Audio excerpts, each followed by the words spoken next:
First National Bank of Lindsay is proud to be a sponsor of tonight's broadcast.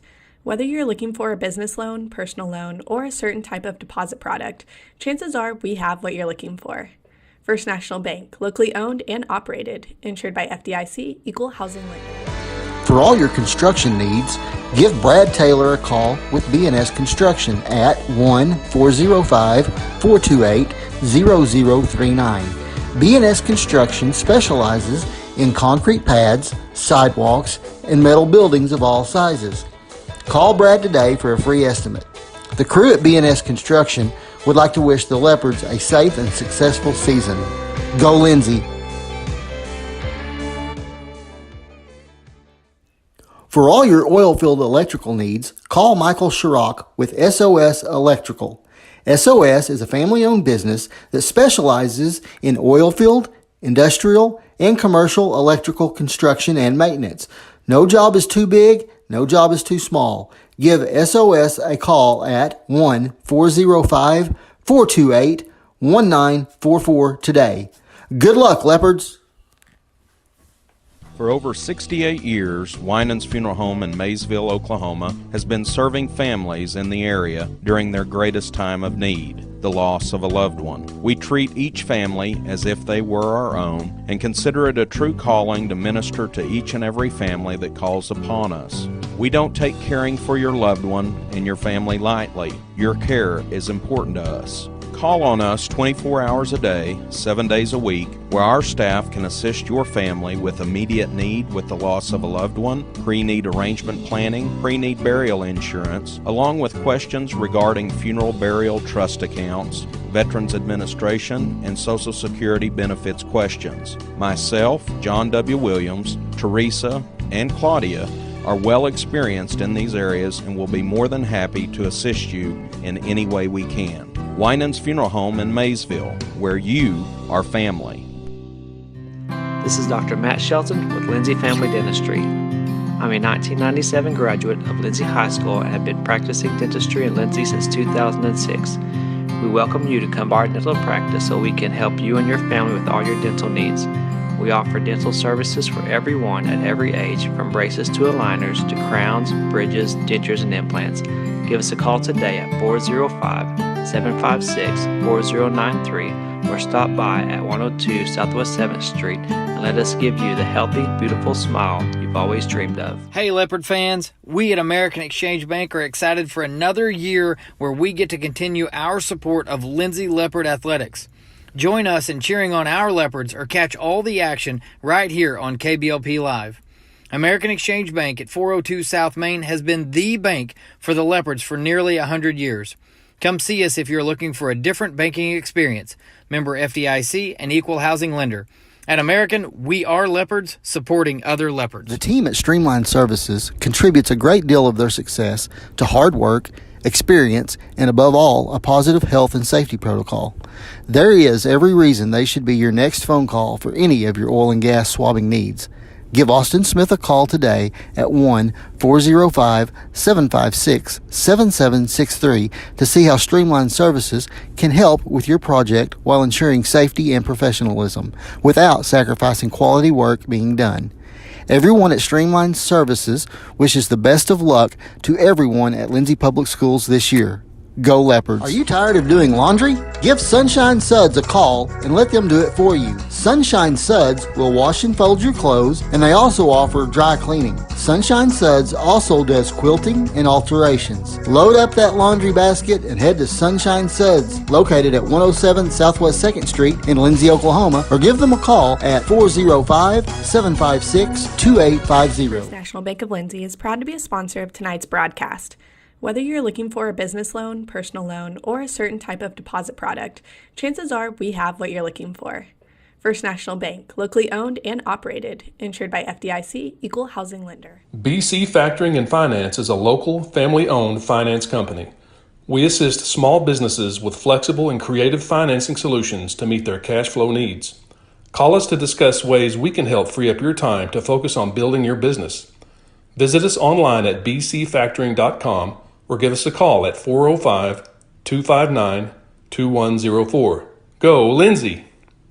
If you need local trash pickup with quality service at a fair price, call Red Dirt Waste Services today at 580-432-5697. Red Dirt Waste Services is locally owned and operated, offering household, residential, and light commercial trash pickup in Lindsay and surrounding areas, including Ellick, Bradley, Bray Doyle, Cox City, Elmore City, and Foster. Red Dirt Waste Services does household cleanouts too, and they offer 96-gallon poly carts and dumpsters.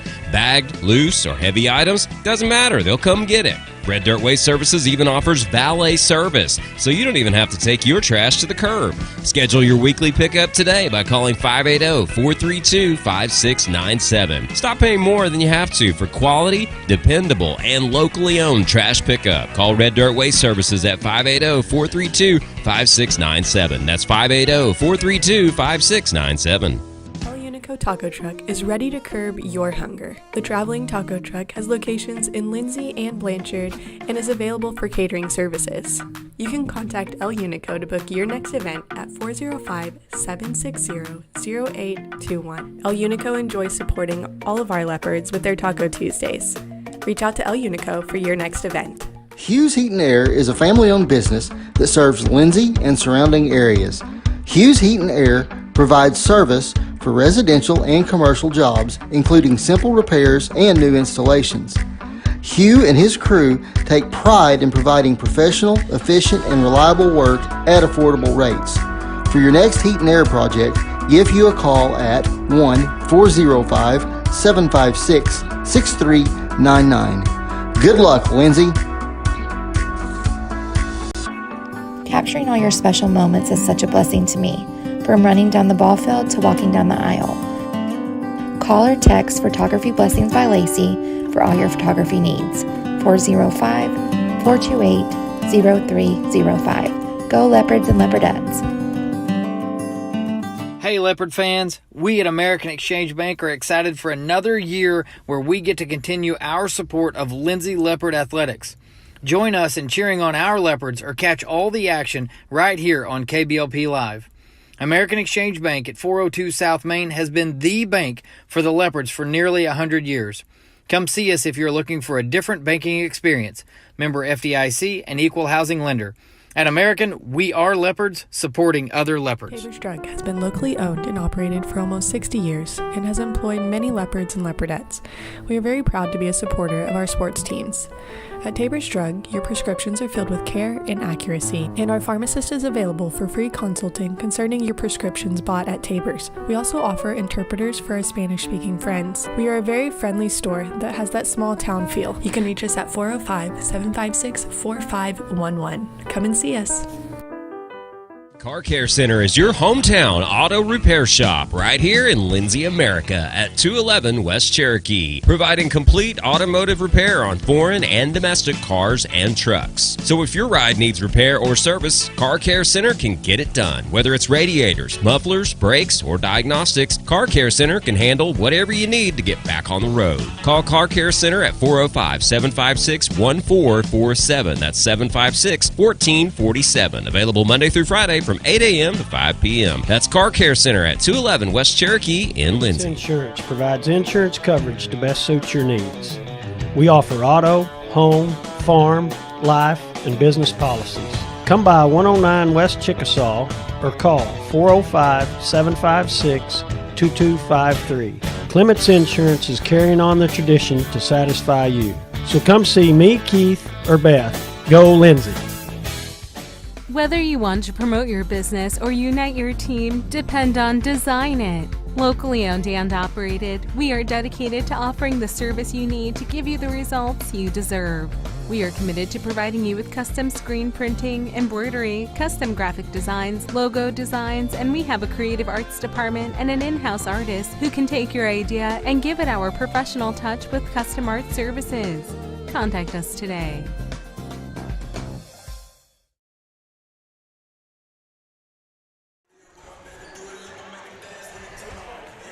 Well, good evening, everyone. Welcome to Marlow, Oklahoma. Marlow High School will get set for Tuesday night basketball action. The Lindsay Leopardettes and the Lindsay Leopards are on the road here in Marlow to take on the Lady Outlaws and Outlaws. My name is Greg Peary. Glad you joined us here tonight for this live broadcast of Lindsay Leopard basketball. Alongside me, Glenn Schumake, and Glenn just slid in here from Norman. I'm going to let him catch his breath for a minute. And run up the stairs. and across the parking lot. It's us working folk don't have it near as easy as these retired people, these people that just kind of hang out all day, Yeah. But Glenn, this is a big kind of rivalry between these two teams, grown into that. We'll talk about the boys matchup in a minute because that one's probably going to have the most interesting backstory to it going back to last year. But this is a girls team that the Leopards played, of course, twice last year. And when they met the first time, and make sure I get the right one here, the Leopardettes lost by 14 in that one, 42-28, the final score in that ball game. And then they turned around and met later in the year in January, and the Leopardettes came out into that one with a 4-point loss, 30-26 in that one. So improved, got a little better. But this Marlow team has moved up into 4A. Mm-hmm. And, of course, you're talking about a brand-new head coach for the Lady Outlaws. Megan Robbins moves in. Takes over. Spent her last 3 seasons down at Comanche. Took over for Aaron Wiest when he stepped down there at Comanche. She's a Bray Doyle graduate. This is her home territory. And, of course, a big standout at Oklahoma State when she played her basketball up there. But she brings a lot of experience and a lot of knowledge in here. And so it looks like a short roster when you look at how many girls they've got on the roster. Right. I was typing it in. I think they've only got 11 that was on the roster. So, definitely a short roster. I only see 10 suited up out there. So, again, I think you look at it, they do, you lose a couple of big names from this Marlow team last year, and probably most notably Kendall Kazar, who absolutely killed us every time we played against them. Amazing player. Of course, Aaron Dowdy also, Katie Ellsworth graduated, Marlo Latimer, another senior off of that team. But, you do get back, some girls that obviously are going to give her some good playing time. But yet you've got two freshmen on this roster and a handful of sophomores. So a very young team, kind of like the Leopardettes. Yeah. It's going to be a good matchup. Both teams lost their leading scorer from last year. It's going to come down to kind of your preparation in the summer and in the preseason, and kind of see where you're at. They are very evenly matched. This should be a really good ball game if they come out and play. Well, going back and looking, Marlow played Sulphur last Friday night, was their season opener, and Marlow girls defeated Sulphur 51-33 in that ball game. But their leading scorer with 17 points was Gracie Ottinger. She's a sophomore. As a freshman last year, didn't even play against the Leopardettes. Right. And here she is as a sophomore, gets 17 in the ball game. And then Allie Hale, who did play against the Leopardettes some last year, I believe. She only had 3 points in that second meeting with the Leopardettes, but she had 15 in the ball game, and both of those girls had a number of three-pointers. In fact, Gracie Ottinger had 3 threes just in the first quarter. So right off the bat, you're going to have to find number 14 and keep her off the three-point line.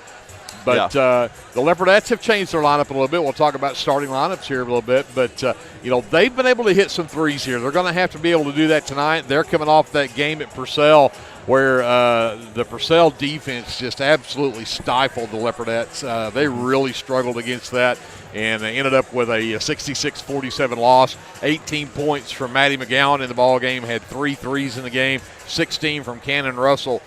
She had 12 of those in the second half, but the defense from Purcell was just tough. Yeah. It was a tough night shooting.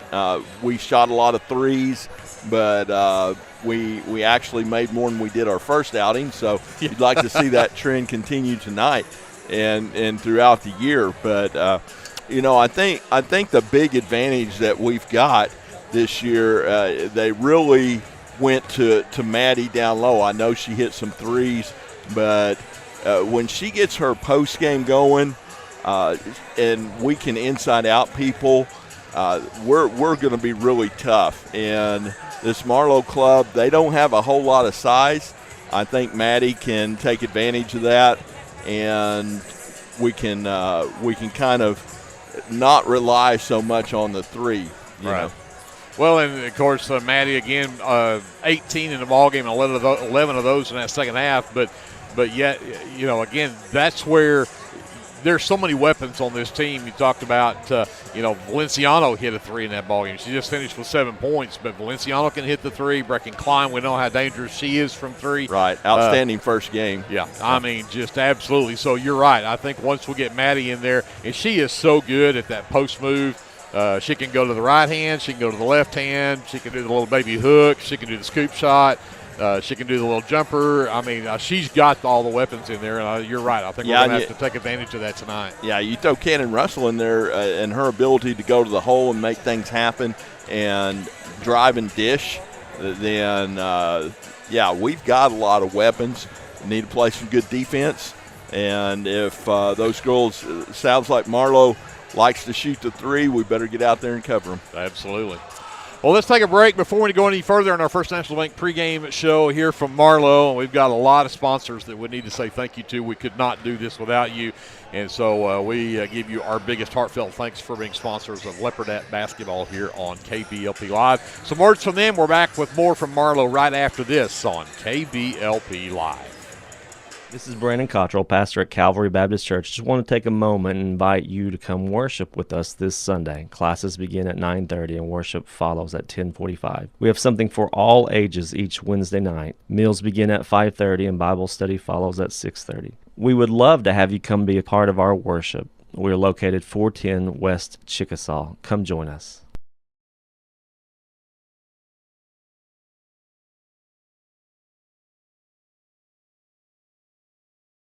For all your tax services, contact Grant and Katie Johnson, CPA. Grant and Katie are certified public accountants that provide full-service accounting, bookkeeping, payroll, and tax services. With 2 offices, one located at 600 Southeast 4th Street in Lindsay, Oklahoma, and another at 313 North Walnut in Pauls Valley, Grant and Katie are ready to meet your CPA needs. Give Grant or Katie a call at 405-238-2727 and set up your appointment today. Hey Leopard fans, this is Nick Johnson from First Baptist Church Lindsay. At First Baptist Church, we are a family ministry and desire to faithfully proclaim the gospel in Lindsay and beyond. We would like to invite you to join us every Sunday for worship at 9 a.m. and Sunday school following at 10:15. Our Wednesday evening activities start with dinner at 5:50, and then we have Bible studies for children, youth, and adults starting at 6:30. First Baptist Church is proud to support the Lindsay Leopards, and we wish all of our student athletes a successful season. From all of us at First Baptist Church Lindsay, go Leopards! Hi, I'm Jess Thornburg with Homestead & Co. Realty. I'm a local realtor that lives locally. I live here and I work here. Growing up in rural Oklahoma, I was taught the value of doing the right thing. I know how valuable relationships are with good people. So I'd like to apply for the relationship of being your realtor. I'm not a high-pressure salesperson from the city, so call me at 405-471-9855 when you're thinking real estate. You'll get information from a real person without the sales pressure.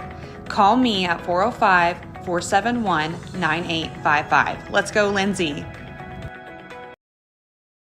Get your game day, or any day, off to a great start with Hot Mess Coffee at 213 South Main in Lindsay. Hot Mess Coffee Co. offers coffees, lattes, teas, and other tasty beverages, plus great food, too. Good luck to the Lindsay Leopards from Hot Mess Coffee Co. and Java House Realty at 213 South Main in Lindsay.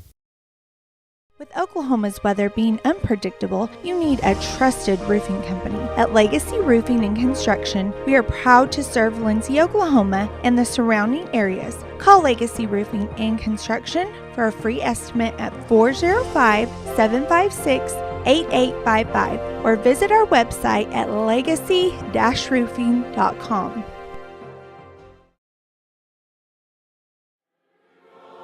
Hey, Lindsay community. My name is Christian Torres, and I am the minister for the Lindsay Church of Christ. We would like to invite you to come and worship with us on Sundays at 10:45 a.m. and Wednesdays at 7 p.m. We're located at 1205 West Cherokee Street. Here at the Lindsay Church of Christ, you will find the truth of God's Word, spoken in love, in a group of people who love God and one another. Do you have a Bible question? Well, we have a Bible answer. Come and worship with us and be edified at the Lindsay Church of Christ.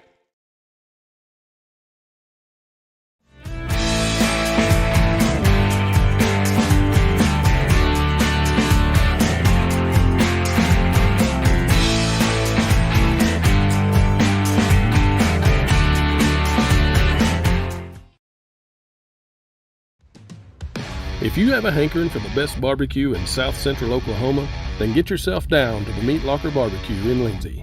Every Monday, Thursday, and Friday, located just off of Highway 19, 106 Northwest 4th. At the Meat Locker, we work hard to bring you the most consistent, delicious, slow-smoked barbecue around at a price that won't break the bank. And don't forget, we cater too, and we'd love to do the cooking for your next event. So come see us or give us a call, 405-428-1198. And visit our new website at meatlockerbbqok.com for the latest Meat Locker merchandise. We're proud to sponsor this broadcast of Lindsay Leopard Athletics and want to wish all the students, faculty, and staff a successful year. At Rural Electric Cooperative, we're committed to providing electric power and opportunity to the many areas our members call home. That includes supporting youth programs that teach life skills and build character. With REC, you're more than a customer, you're a member owner. And that's why we're always working hard to provide you with the most dependable electric power possible. As a Touchstone Energy Cooperative, REC is dedicated to providing the best service possible and supporting the communities in our service area. Back here in Marlow, still about 3 minutes away from a tip-off here in Marlow between the Lindsay Leopards and the Marlow Lady Outlaws. We'll talk a little bit, Glenn, about the boys matchup that'll be coming up after this one, as the Lindsay Leopards coming off of that exciting win on Friday night against Purcell, a game that right down to the wire, the Leopards win by 1, and actually took the lead at 42-41, and I didn't write it down, but if I remember right, it was about 30 seconds left when we brought the ball in and 20 seconds left when we scored. Right. Purcell tries to score at the end, and we end up turning the ball over and getting it back from them, and so the Leopards win that one 42-41, and they're going to take a Marlow team that handily defeated Sulphur the other night, 50-27, the final score in that one. So we'll see how that matchup goes, but here I thought we still had a couple of 3 minutes. They're already getting ready to do the national anthem down here. So we're going to send it back up to JD. We got some more words from our sponsors, and we'll be back with your starting lineups and the tip-off between the Lindsay Leopardettes and the Marlow Lady Outlaws right after this time out on KBLP Live. S&H Tank Service is your choice for Lindsay-owned and operated vacuum truck service. S&H Tank Service's fleet is equipped with transports, bobtails, pump and kill trucks rated up to 10,000 PSI, plus hot oil units, rock trailers, frac tanks, mud and shell haul-off pits, and soil farming. As Lindsay High School graduates, S&H is proud to support Lindsay schools and all of their student activities. S&H Tank Service would like to wish the Leopards and Leopardettes the best of luck in everything they do. Give S&H a call anytime, 24/7 at 405-756-3121. That's 405-756-3121. And remember, your phone starts our trucks. That's S&H Tank Service of Lindsay. Do you have your Oklahoma medical marijuana card, or do you need your card? Rusty's can help you with that. We are your local vape shop and dispensary with more than 6 years of service as a modern smoke shop. Rusty's is located 1 block north of Cherokee Street at 204 Northwest 4th Street in Lindsay, and half a mile east of I-35 at 2401 West Grant Street in Pauls Valley. Get your stash at Rusty's. The Shopper News Note isn't just another paper. The Shopper News Note is a weekly publication that arrives in your mailbox every Wednesday for free. The Shopper offers free Shopper Topper advertisements, as well as news notes and classifieds. And everyone at the Shopper wishes the Lindsay Leopards good luck this season. Go Leopards! Sooner Valve Repair in Lindsay would like to wish the Lindsay Leopards and Leopardettes all the best during this season. When in need of a valve repair, come by Sooner Valve Repair at 106 Southwest 9th Street in Lindsay, Oklahoma, or call 405-756-1599. Good luck, Leopards, from Sooner Valve Repair in Lindsay. Are you a small business needing a little creative pick-me-up? Do you need to refresh your business cards or looking for a new logo? Is your business Facebook page still using photos from 2019? Tailored Creative Services offers services for logo design, business cards, photography, videography, and pretty much everything in between. Find me on Facebook at Tailored Creative Services, and let's talk about your next project. Josh Martin and everyone at T&W Tire here in Lindsay, Oklahoma would like to wish the Leopards and Leopardettes the best of luck this school year. First National Bank of Lindsay is proud to be a sponsor of tonight's broadcast. Whether you're looking for a business loan, personal loan, or a certain type of deposit product, chances are we have what you're looking for. First National Bank, locally owned and operated, insured by FDIC, Equal Housing Lender. Capturing all your special moments is such a blessing to me, from running down the ball field to walking down the aisle. Call or text Photography Blessings by Lacey for all your photography needs. 405-428-0305. Go Leopards and Leopardettes.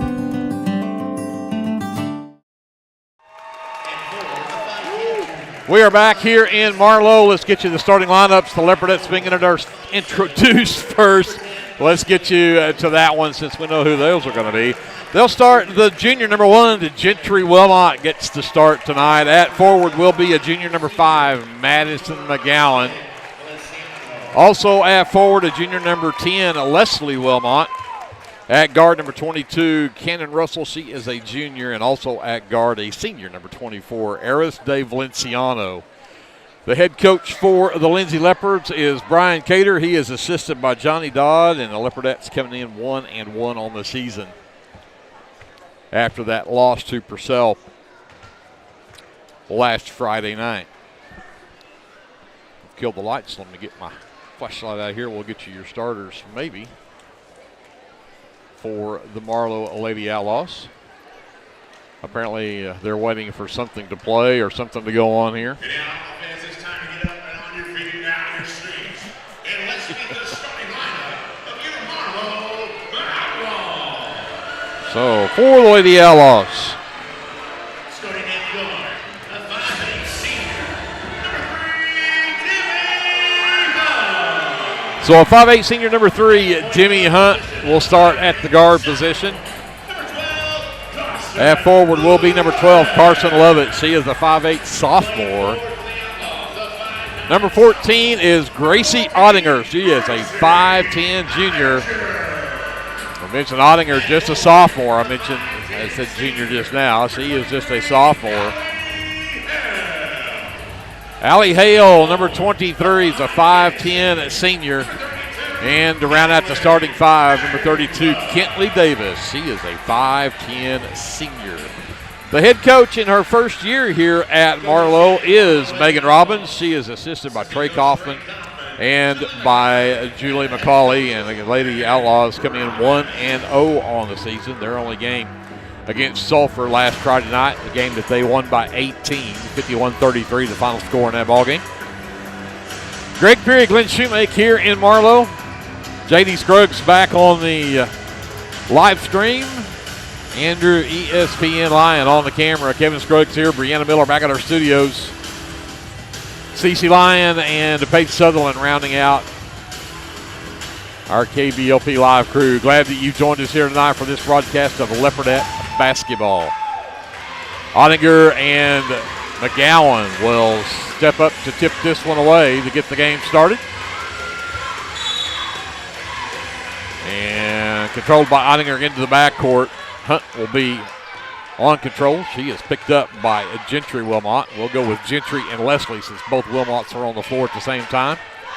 Over on the right wing, ball in the hands of Ottinger now. Hands it off to Davis. Davis drives past McGowan, lays it up off the glass, too strong. Got her own miss, though, and put it back in. Yeah, Cannon Russell took a charge right there. They didn't call it and allowed Davis to get the rebound and put it back. Russell drives the lane, dumps it to McGowan. She'll give it back to Valenciano, who took a hard bump right there from Davis with no whistle. Apparently, they're going to let him play tonight. Russell will reset the offense here. Goes over to Leslie on the left wing. Waits for the cutters. Comes back to McGowan between the circles. Right wing to Gentry. Back up top, Cannon Russell. Waits on the screen from McGowan. Works left. Goes to McGowan. Inside. Turns around. Sends it right back out to Valenciano. Wing three on the way, and it's good. That's a good sign right there. And the Leopards are up by 1, 3-2 here early. Yeah, Love it. That's that inside out that you were talking about. Yeah. Love it on the handle. Hounded by Russell. Gets it up top to Davis. Back over right wing goes to Hunt. The long three from Hunt's off the mark, but Davis with another offensive board. Looks to pack down, sends it back out on the wing, and there's a three ball that's too strong, and another offensive board, but no, taken away by Valenciano. Here comes Russell for the Leopards. 6:25 left to go here in the first. Leopards up by 1. McGowan stands left wing, dribbles to the top of the key, cut off by Davis, lost the handle, and we'll have a jump ball. Leopards will have the possession arrow. Yeah, I thought Maddie was going to shoot that. In retrospect, she probably should have. So Gentry will bring it in over on the sideline, and Russell will come get it from her there. Balances the floor out. Works right, comes to the high post.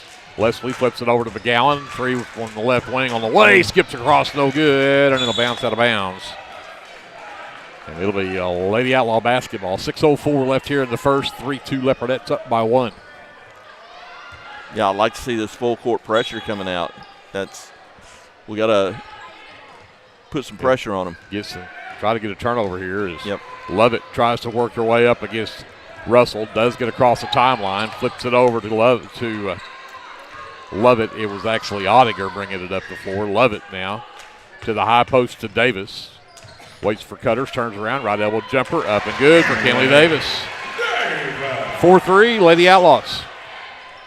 Yeah, good mid-range shot right there. Leopards will break that full court press easily. McGowan left wing. Back out to Valenciano. Drives the lane. Sends it over to the right corner.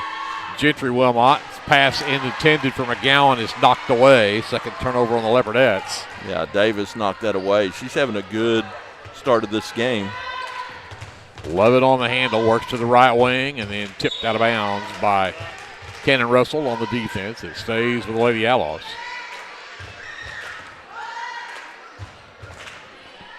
Hale will bring it in from the sideline. Love it on the handle. Works down. Cut off on the drive by Russell. Hesitates, goes back, and then blocked by Russell. And she'll pull down the miss. Great defense right there by Cannon. Yeah, and there it is. Kenley Davis again knocking that one out of bounds, but it'll stay with the Leopards.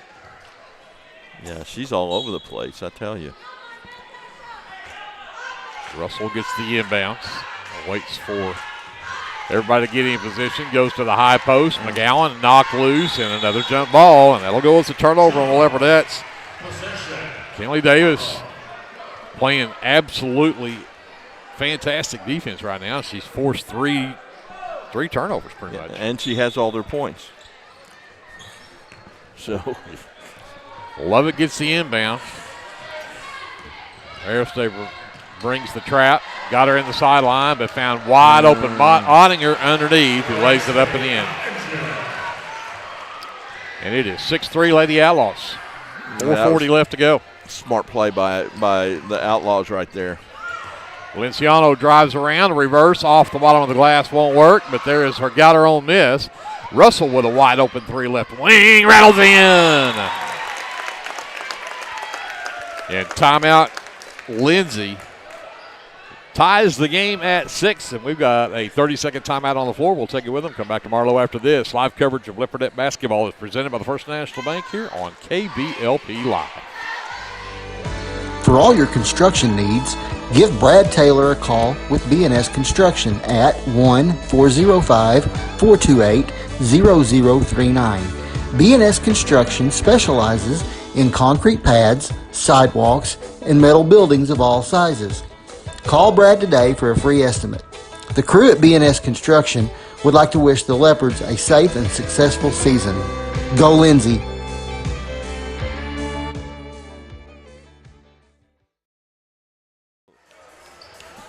They posted it. We are back here in Marlow. We're questioning. They're showing a foul up on the board for the Leopardettes, but I don't think we've had a foul called. Not sure where that's from. Davis gets the inbounds against this press, races up against McGowan, lost the handle. Now needs some help. And McGowan knocks it loose, but they're going to say McGowan was the last to touch it. Stays with the Lady Outlaws. 4:13 left to go here in the first, tied at 6. Inlet comes to Lovett. Picked up by Valenciano, top of the key. Hunt gets it right wing. Gets the screen from Hale. Good coverage there by Gentry. Forces the travel. Turnover, Lady Outlaws. Yeah, good defense right there. Made her take that extra step. I think she was looking to pass the ball and cut off that passing lane. And again, full court pressure. Russell outruns everybody to the other end of the floor. Takes it 1-on-3. Lays it in. What a job from Russell. Yeah, go until they stop you, and they never stopped her. 8-6 Leopardettes. 3:45 left here in the first. Love it.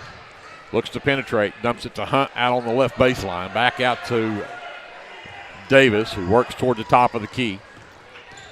Works right. Flips it to Ottinger, and she'll fire a long three that's an air ball. But Hunt saves it, but no, she was out of bounds.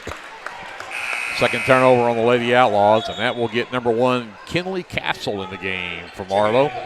She's a 5'7" sophomore. She will replace Carson Lovett.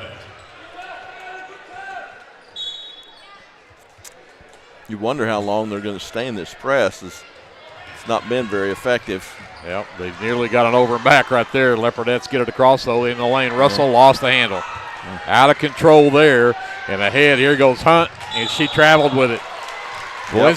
She heard Valenciano coming, and she picked it up too early. Yep. So the Leopardettes get a break. Yeah, she's wide open on the breakaway. They'll stay in this full court 2-2-1 trap. Russell gets the inbounds. Back over to Gentry, to the middle to Leslie, back over to Russell. Russell had it stripped.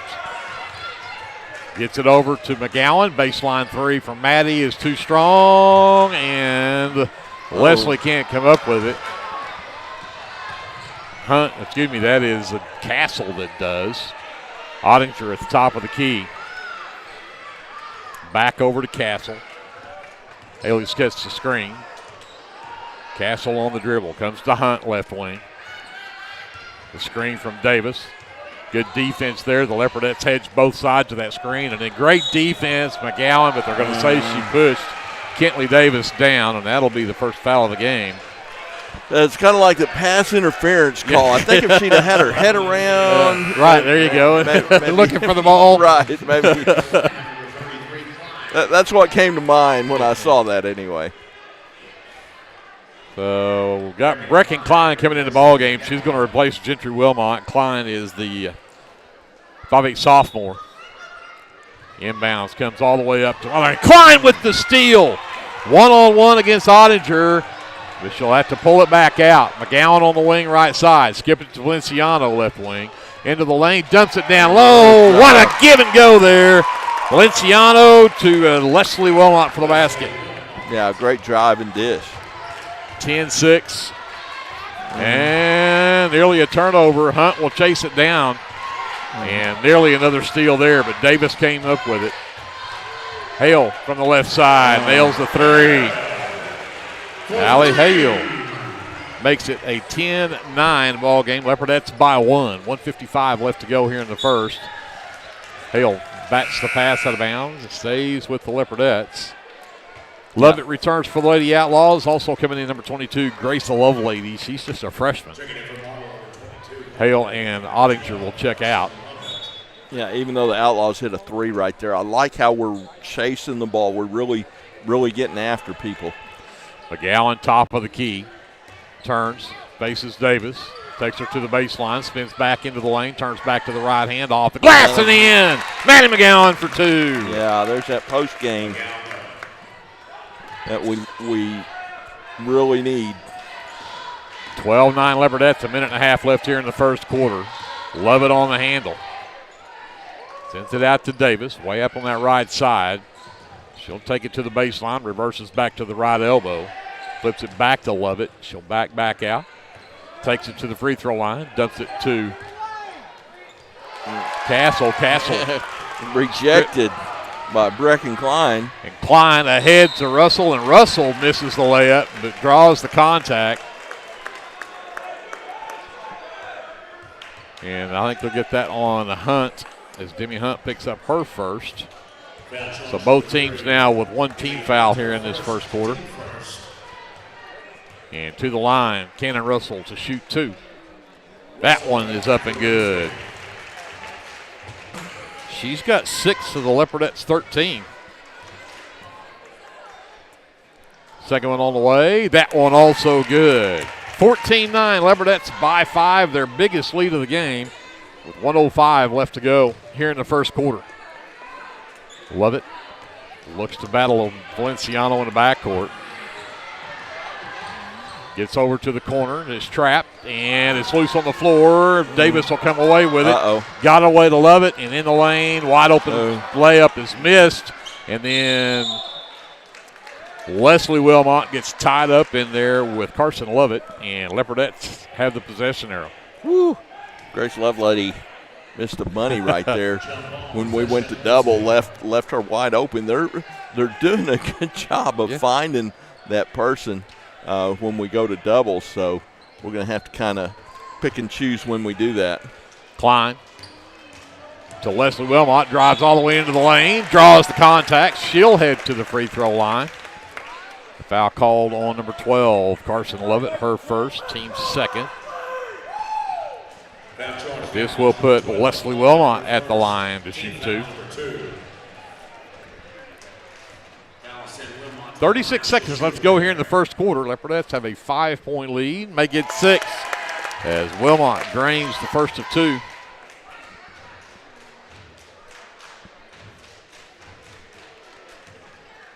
Second free throw from Wilmot on the way. That one's too strong, and they'll say she crossed the free throw line. She knew it was off, and she was going to go get it, but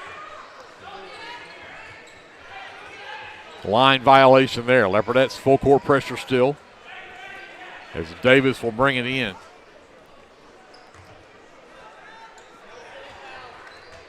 Bounce to Lovett, picked up by Valenciano.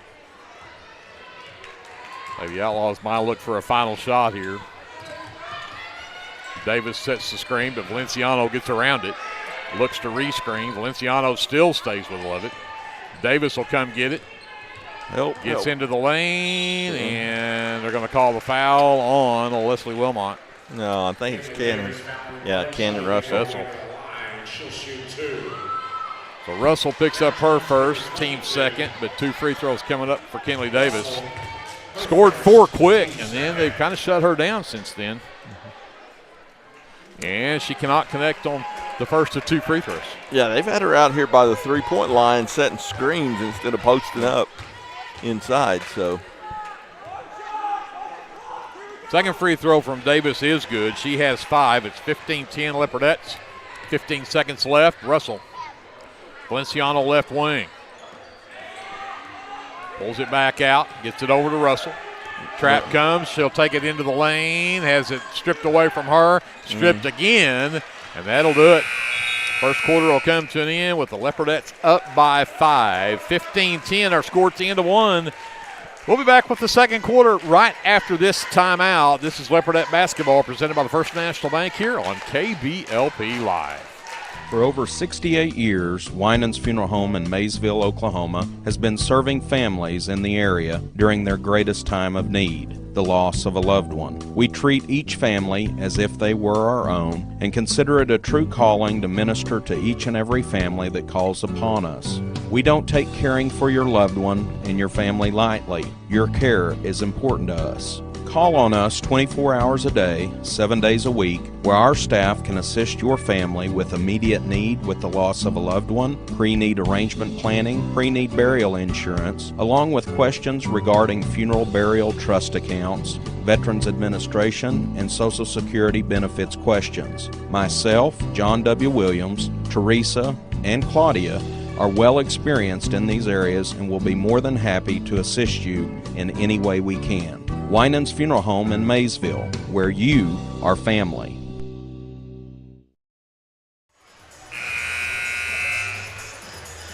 We are ready to get the second quarter underway. Lady Outlaws have the possession arrow to start the second quarter. Russell, Klein, Valenciano, Leslie Wilmot, and Maddie McGowan on the floor for the Leopardettes. And Coach Robbins not getting in a hurry to get her team back on the floor. Yeah, give him a foul. They will send Hale, Ottinger, Lovett. That is Castle and Lovelady. Lovett will get into the backcourt to start the quarter. Picked up by Russell. Right, left. Now picks up her dribble. Tries to go to the high post. McGowan tips it, but then it comes down in the hands of Lovelady. Jump ball. Leopardettes with a possession arrow. Turnover, Lady Outlaws. That's their fifth. I tell you, we're getting so much pressure on the ball, they can't even run their offense. They're just having to scramble, and we got to keep that pressure up because it's really working. Well, you asked how long it might be before they get out of the press. They just did. Yeah. Looks like they've gone to a 2-1-2 or a 3-2 zone here. Yep. Up top for Klein. Back over Valenciano right wing. Back between the circles to McGowan. Left side, Russell down low. Leslie Wilmot back out to Klein. 3-ball on the way. No. And that is a Megan Robbins call. He was not going to make that call until Robbins yelled in his ear and pointed, and then he decided to make the call. Mm-hmm. I'm not going to say she didn't travel, but he wasn't going to call it until she yelled at him. Yeah. Yeah. So turnover Leopardettes, that is their fifth.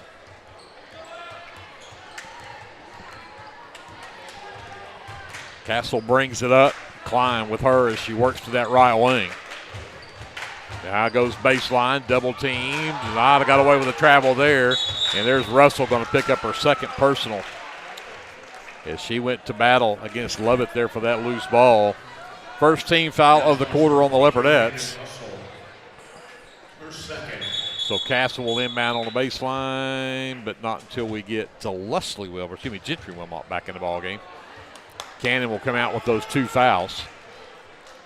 7:07 left here in the first half. 15-10 Leopardettes up by 5.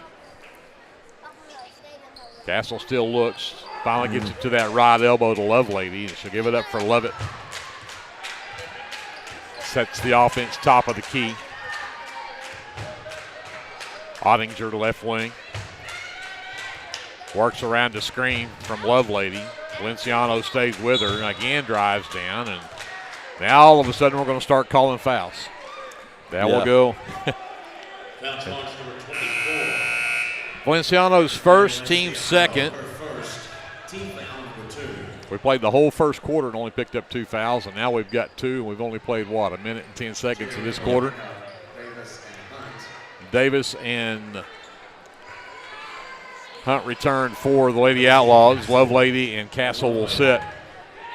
Davis gets it out into the corner to Hunt, right back to Davis. Leslie Wilmot gets run over in the baseline. No whistles there. Hunt for 3, top of the key. It's good. 15-13, Leopardette lead down to 2. Klein looks to penetrate, gets cut off, backs up, double teamed, gets it to Gentry Wilmot. Gentry surveys, up top McGowan. Back over to Gentry. Drives in, floater from Gentry, up and good. Nice touch from the junior. Leopardette's back up by 4. Ottinger with the handle. Picked up by Klein, top of the key. Looks to penetrate, drives down, dumps it to the baseline. Hale with the shot, that one's good. 17-15, 5:55 left to go here in this first half. Gentry directs the offense, goes over to Klein, down to the baseline for Leslie. Yeah, Leslie stripped by Hunt. The outlet for Lovett. She'll circle back, flip it to Davis. She'll stop at the free throw line. The jumper is short. Rebound, Gentry Wilmot. Races ahead, lost the handle on it, and it's still loose on the floor. And Hunt, that is Hale that can't save it, and it'll be Leopardette basketball. And here comes Cannon Russell back in the ball game. Brecken Klein will have a seat.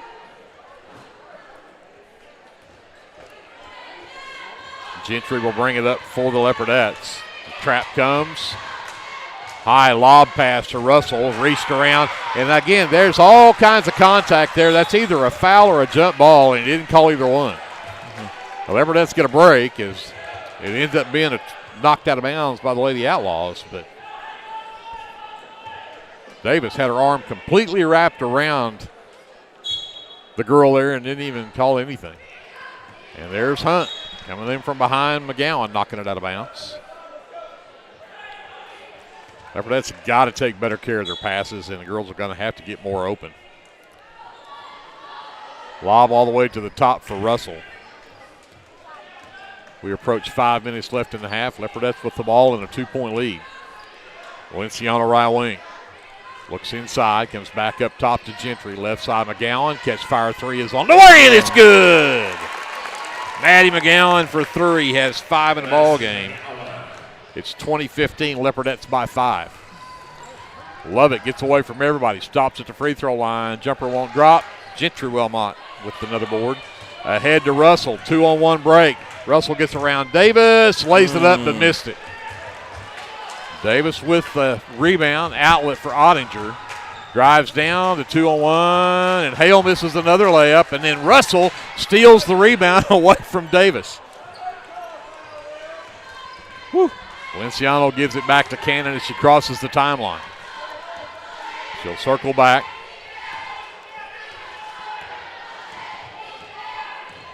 Trap comes. Got to get a screen there. Cannon struggling. And we're going to have a timeout called by Coach Cater. 4:01 left to go in the half. 20-15. Leopardettes a 5-point lead on the basketball when we come back after this. Leopardette basketball presented by the First National Bank here on KBLP Live. For all your oil-filled electrical needs, call Michael Schirach with SOS Electrical.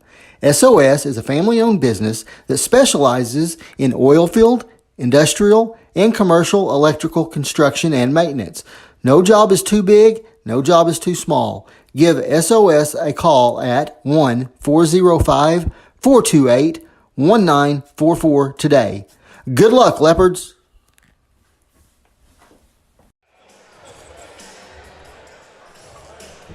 Leopardettes had a 5-point lead at the end of one. It's at 5 right now. We've got 4:01 left to go in the first half. Leopardette basketball out of the timeout.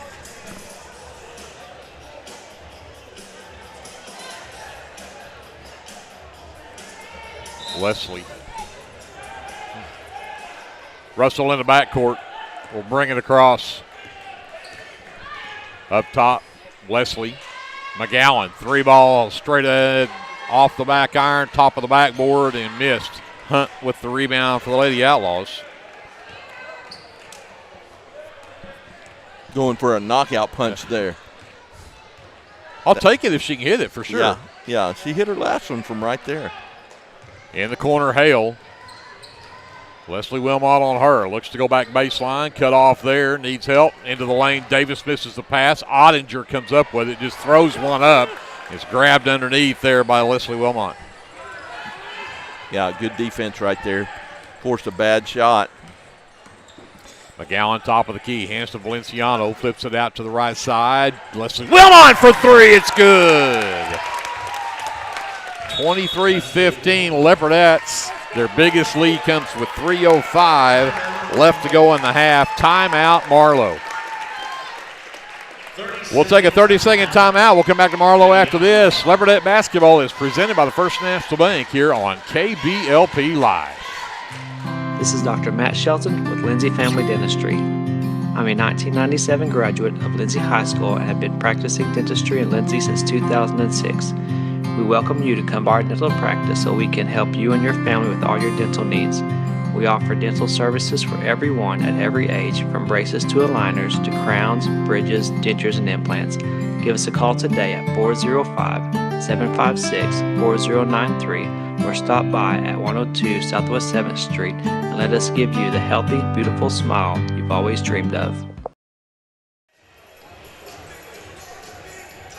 Greg Peary, Glenn Shoemake with you here in Marlow. Leopards have a 8-point lead, 23-15 with 3:05 left to go here in the first half. Marlow with the basketball out of the timeout. Hale will bring it up against Leslie Wilmot. Just picks up her dribble. Gets it to Davis, left elbow. Takes it down the right side of the lane. Scoop shot won't hit. And rebound tipped out. Davis ends up with it. Baseline free throw line jumper will not go. Leopards come up with this loose ball as it's batted around to Russell. Gentry down to McGowan in transition and up in the end. Outstanding pass from Gentry Wilmot right there. 10-point Leopardette lead. 2.5 left here in the first half. Hale gives it up to Davis. She'll back up, waits for the screen from Ottinger.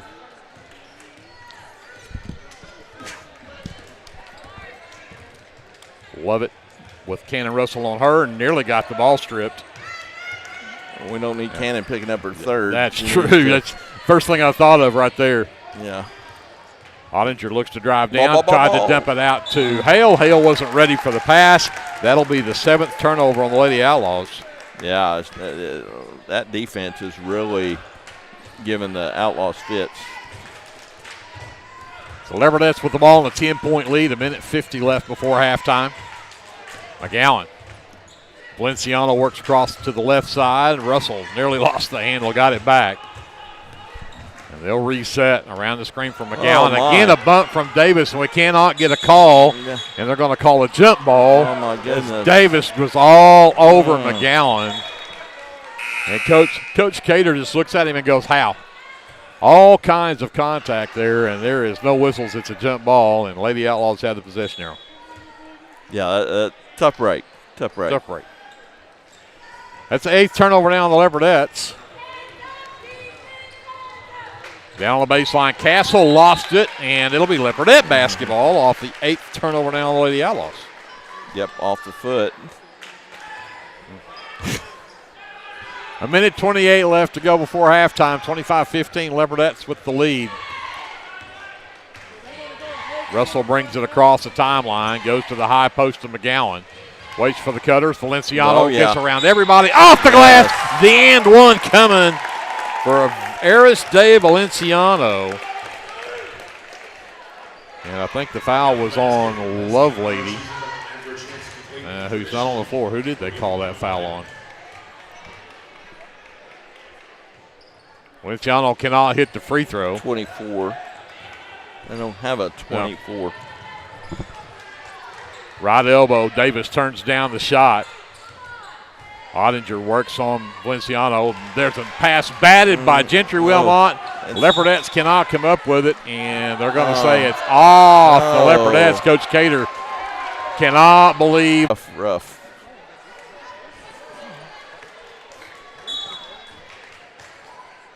So the inbounds comes up top to Castle.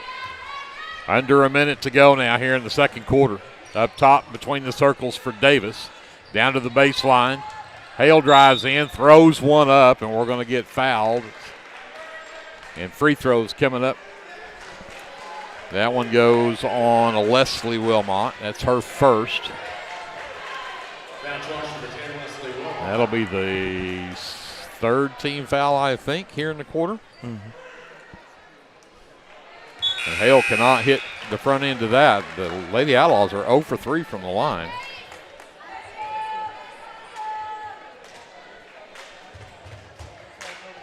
Oh, they hit one.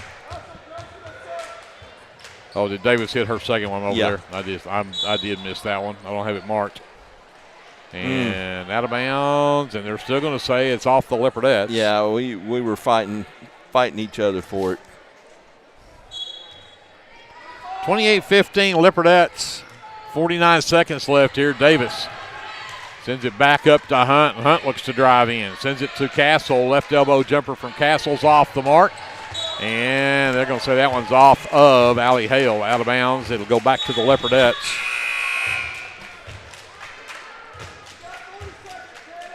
And that will, and I missed. I need to get Gracie Bray, the freshman, was in for that few series there, and I did not get her introduced. My apologies, Gracie. She now checks out. Russell is back in to run it for this final session for the Leopardettes. You hopefully get just one shot here. Whew. We got a break there. Yeah, we did. Leslie Wilmot. Gentry. Baseline jumper from Russell. Skips across, no good. Hale with the miss. 22 seconds left, and they're going to say that Hale double dribbled with it. Can we hold it for one for shot? one shot. 22.1. That's a long time. I don't think we can. I don't think we can. Gentry to inbound on the baseline. They'll lob it to Russell left wing into the corner left, and that shot for three blocked by Hunt. Davis ahead to Hunt. Stops right wing. Gives it back to Davis. Back over to Castle, top of the key. Drives to the free throw line. Back out to Hunt. Right wing three on the way. No. Rebound. Gentry Wilmot. Can she have time for a shot? No. Leopards will throw it out at the buzzer, but they'll have a 12-point lead at the end of one. It is 27-15. Leopards by 12 at the end of the first half. Glenn and I are going to figure up our officially unofficial stats from the first half. We'll be back with more for your First National Bank halftime show right after this timeout here on KBLP Live. First National Bank of Lindsay is proud to be a sponsor of tonight's broadcast. Whether you're looking for a business loan, personal loan, or a certain type of deposit product, chances are we have what you're looking for. First National Bank, locally owned and operated, insured by FDIC, Equal Housing Lender. The team at Streamline Services contributes a great deal of their success to hard work, experience, and above all, a positive health and safety protocol. There is every reason they should be your next phone call for any of your oil and gas swabbing needs. Give Austin Smith a call today at 1-405-756-7763 to see how Streamline Services can help with your project while ensuring safety and professionalism without sacrificing quality work being done.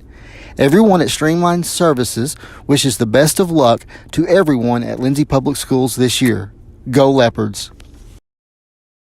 Are you tired of doing laundry? Give Sunshine Suds a call and let them do it for you. Sunshine Suds will wash and fold your clothes, and they also offer dry cleaning. Sunshine Suds also does quilting and alterations. Load up that laundry basket and head to Sunshine Suds, located at 107 Southwest 2nd Street in Lindsay, Oklahoma, or give them a call at 405-756-2850. BC Factoring and Finance is a local, family-owned finance company. We assist small businesses with flexible and creative financing solutions to meet their cash flow needs. Call us to discuss ways we can help free up your time to focus on building your business. Visit us online at bcfactoring.com or give us a call at 405-259-2104. Go, Lindsay! Hey Leopard fans, we at American Exchange Bank are excited for another year where we get to continue our support of Lindsay Leopard Athletics. Join us in cheering on our Leopards or catch all the action right here on KBLP Live. American Exchange Bank at 402 South Main has been the bank for the Leopards for nearly 100 years. Come see us if you're looking for a different banking experience. Member FDIC and Equal Housing Lender. At American, we are Leopards supporting other Leopards. If you need local trash pickup with quality service at a fair price, call Red Dirt Waste Services today at 580-432-5697. Red Dirt Waste Services is locally owned and operated, offering household, residential, and light commercial trash pickup in Lindsay and surrounding areas, including Ellick, Bradley, Bray Doyle, Cox City, Elmore City, and Foster. Red Dirt Waste Services does household cleanouts too, and they offer 96-gallon poly carts and dumpsters. Bagged, loose, or heavy items, doesn't matter, they'll come get it. Red Dirt Waste Services even offers valet service, so you don't even have to take your trash to the curb. Schedule your weekly pickup today by calling 580-432-5697. Stop paying more than you have to for quality, dependable, and locally owned trash pickup. Call Red Dirt Waste Services at 580-432-5697. That's 580-432-5697. El Unico Taco Truck is ready to curb your hunger. The traveling taco truck has locations in Lindsay and Blanchard and is available for catering services. You can contact El Unico to book your next event at 405-760-0821. El Unico enjoys supporting all of our Leopards with their Taco Tuesdays. Reach out to El Unico for your next event. Hughes Heat and Air is a family-owned business that serves Lindsay and surrounding areas. Hughes Heat and Air provides service for residential and commercial jobs, including simple repairs and new installations. Hugh and his crew take pride in providing professional, efficient, and reliable work at affordable rates. For your next heat and air project, give Hugh a call at 1-405-756-6399. Good luck, Lindsay.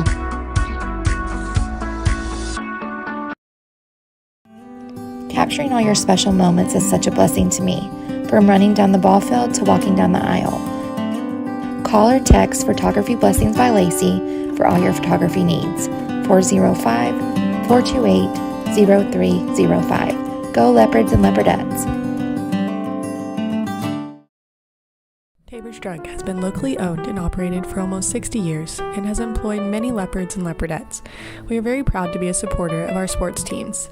At Tabor's Drug, your prescriptions are filled with care and accuracy, and our pharmacist is available for free consulting concerning your prescriptions bought at Tabor's. We also offer interpreters for our Spanish-speaking friends. We are a very friendly store that has that small town feel. You can reach us at 405-756-4511. Come and see us.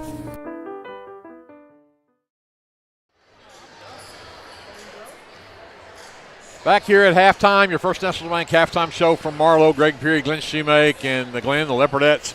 A 12-point lead here at halftime. And you and I were talking off the air, and we go back and look at what this Lady Outlaw team did on Friday night against Sulphur. And Gracie Ottinger had 3 threes in the first quarter and finished with 12 at halftime. Allie Hale had 9 at halftime. She had a 3.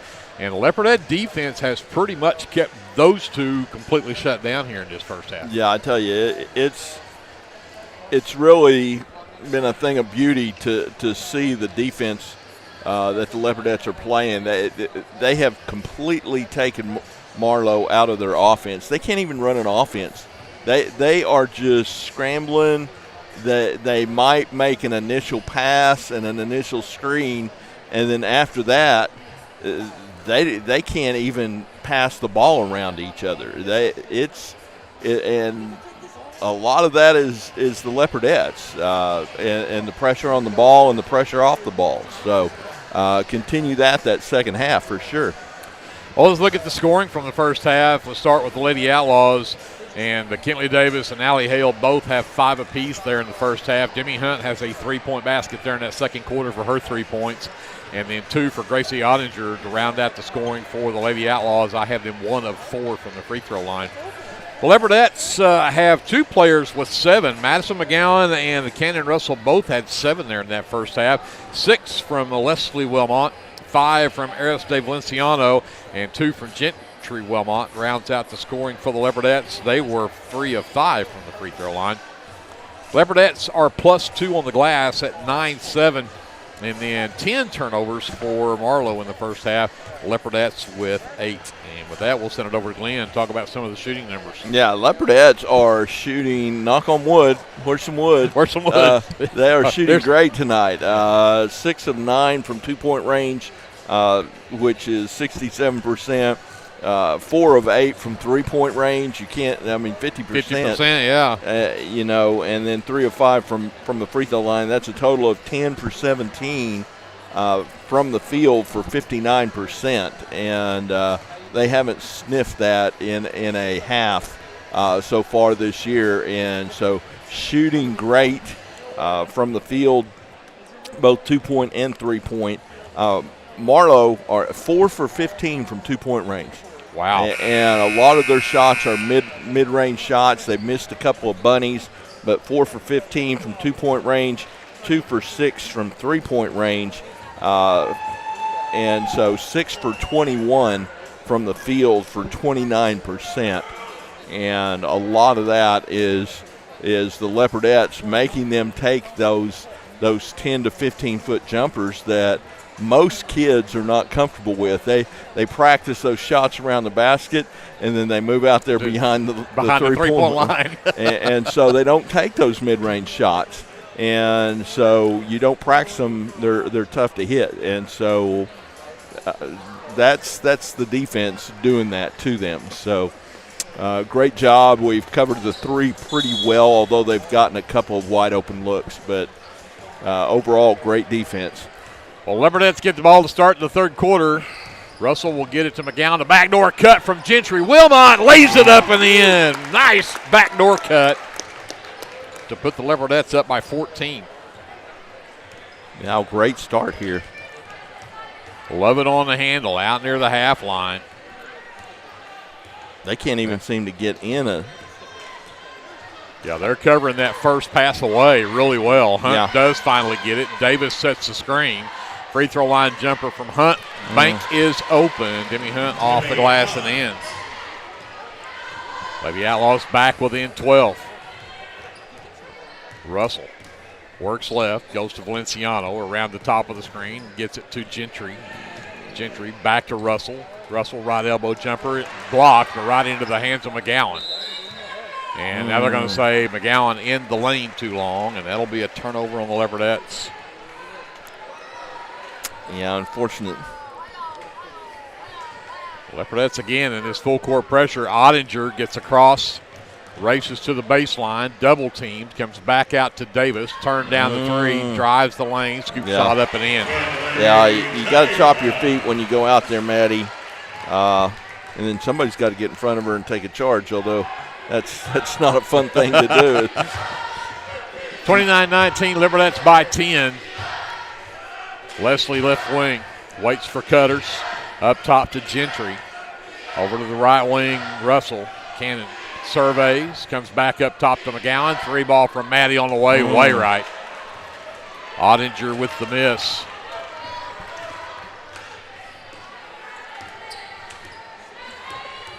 Russell, good defense out there on Lovett.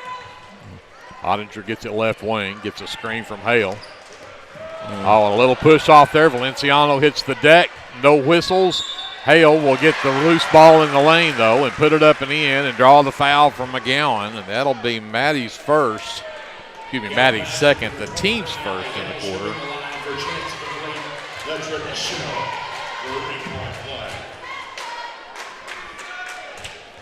So Hale pulls the Lady Outlaws within 8 and now 7.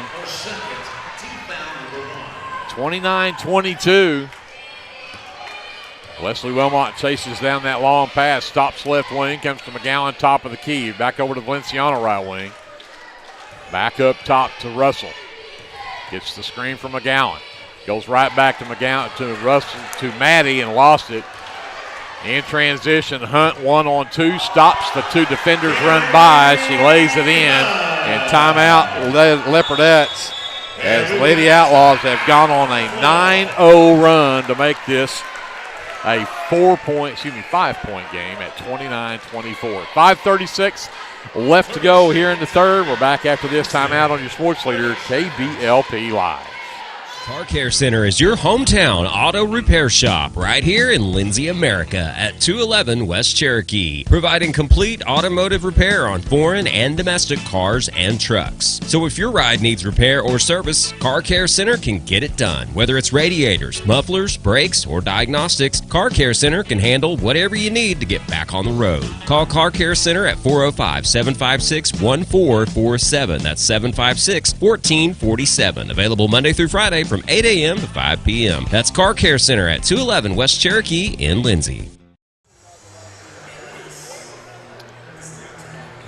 So a 9-0 run from the Lady Outlaws. Leopards went up by 14 the very first shot of this quarter.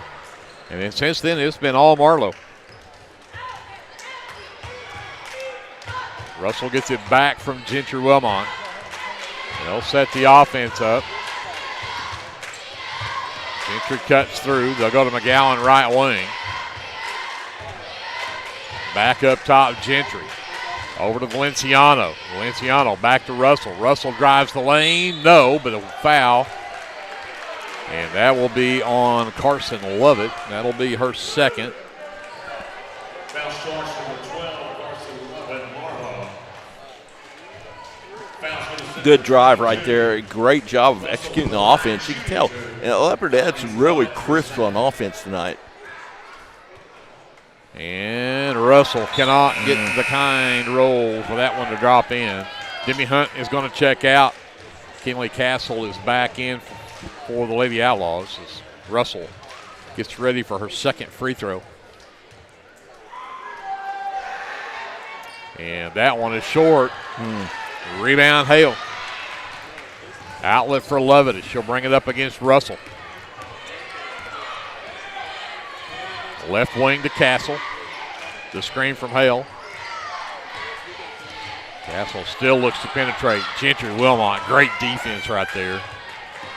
Valenciano stays with Ottinger, who traveled with it. Again, great defense, forces the turnover. Yeah, they're just trying to pick and roll, and we're running over the top of the screen. They're not doing a good job of getting in position to screen us, and so it's really causing them all kinds of problems on offense. They trap Russell, got it to Valenciano. McGowan wide open three, no. But then Lovett can't catch the rebound, just batted it out of bounds.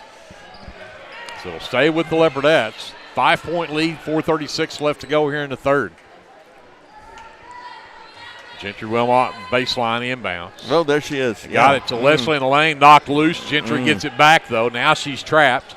Valenciano up top, McGowan. Left side, Russell. Her three on the way. No. McGowan the miss. And again, all kinds of contact, no whistles. There is now finally the foul on Gentry Wilmot as she attempted the three. Hale. They're going to call 3-14. So it's on Ottinger. They're going to call it 3, I think. Yeah. I don't know. Is that 2 or 3? I can't see either. First free throw up and good. Nice from Gentry Wilmot. Last foul is charged. That foul should have been on Hale. Okay, and he's saying 2 more shots. So, So Gentry got 2 of them. They did call it on Ottinger. Second team foul. Lovett and Hale will check out. Hunt is in. And it's a free throw. 3 for 3 at the line for Gentry Wilmot. She's got 7 in the ball game. And Coach Robbins is questioning something here.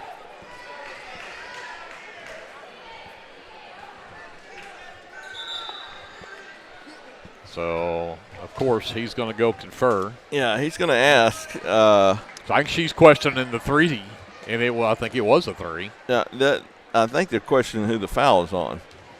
Oh, well, I would disagree with that because I actually think the foul was on Allie Hale. Yeah.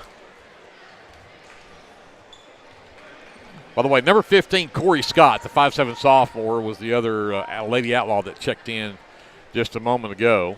So they did take it off of. Foul was charged to Marlow's number 23, Hale. So Hale was the one who picked up her second, and it is the third team foul on the Lady Outlaws.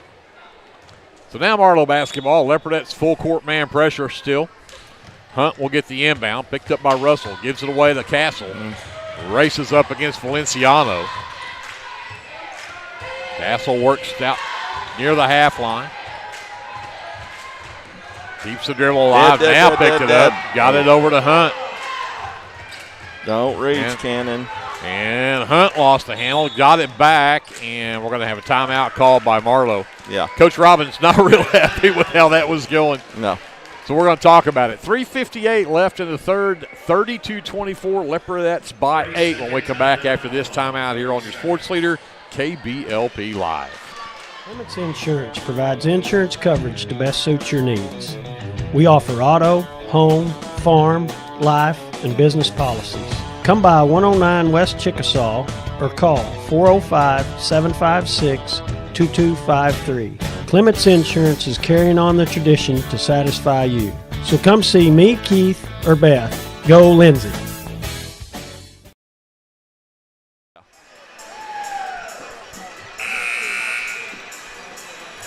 Welcome back to live coverage of Leopardette basketball, brought to you by the First National Bank here on KBLP Live. Lady Outlaw basketball out of the timeout. Scott will bring it in from the sideline.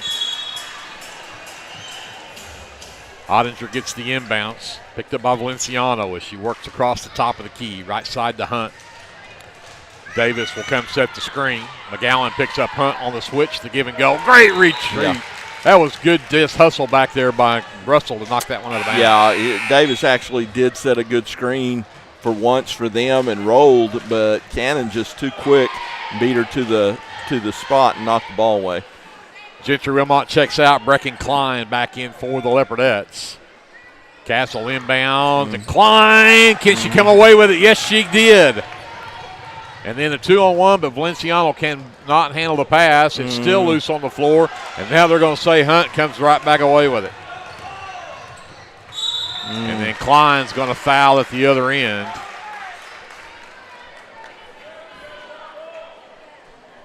So Brecken Klein picks up her first.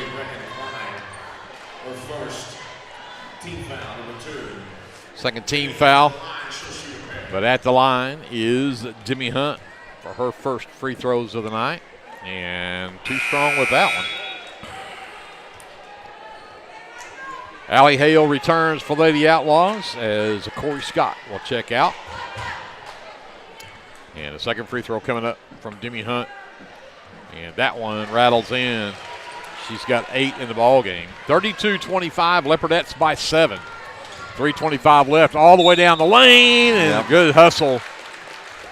Cannon Russell will pick up the foul. It'll go on Ottinger. That is her first. That is the third team foul now.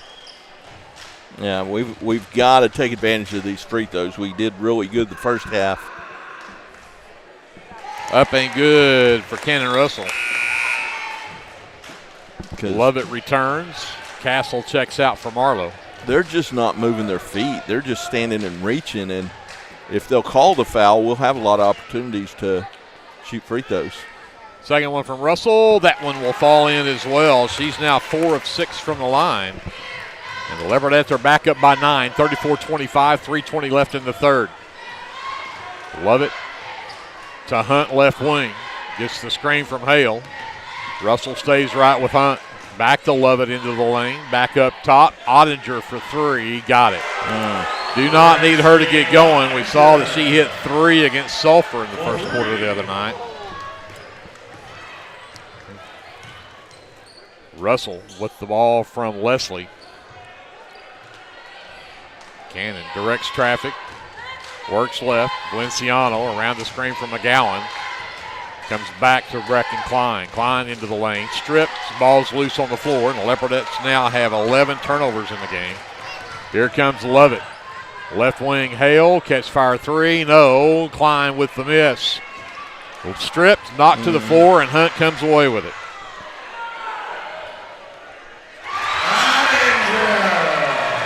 Ottinger again for 3. 34-31, back to a one-possession game, 2:15 left to go in the third. Russell up top to Leslie. Leslie hands to McGowan, fires the 3, no. And there's a loose ball picked up by Lovett. Forgot she could dribble. She'll bring it across with 1:50 left to go. Gets the screen from Hale. Comes back over to Ottinger. Can she go 3 for 3? No. But Davis, the offensive board, blocked by Leslie Wilmot. And they're going to call a foul on Leslie. And that'll be her second.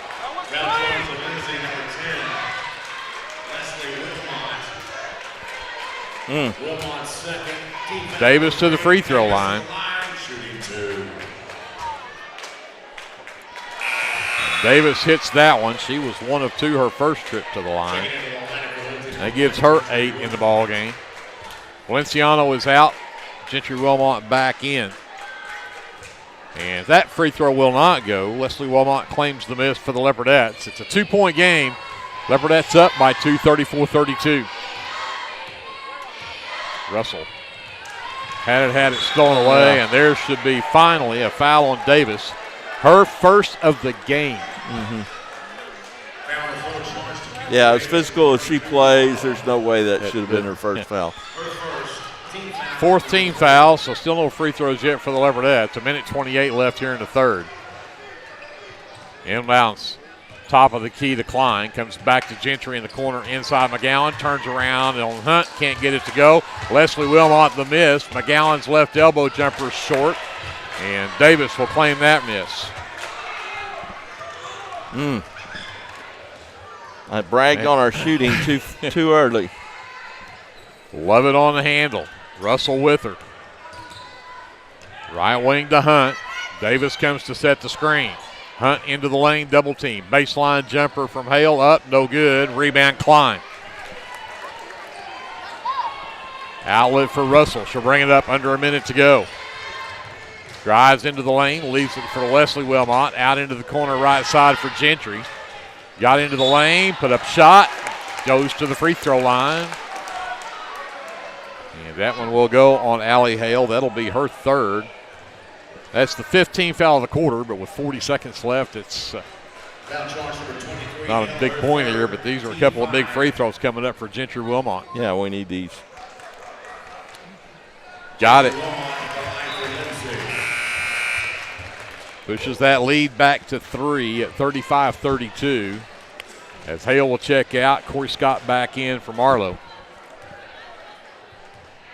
And Gentry Wilmot, second free throw on the way, and that one is short. I was going to brag on her. She's now 1 of 5 at the line, or 5 of 6 at the line, rather. 4 of 5. I'll get my numbers right in a minute. Yeah.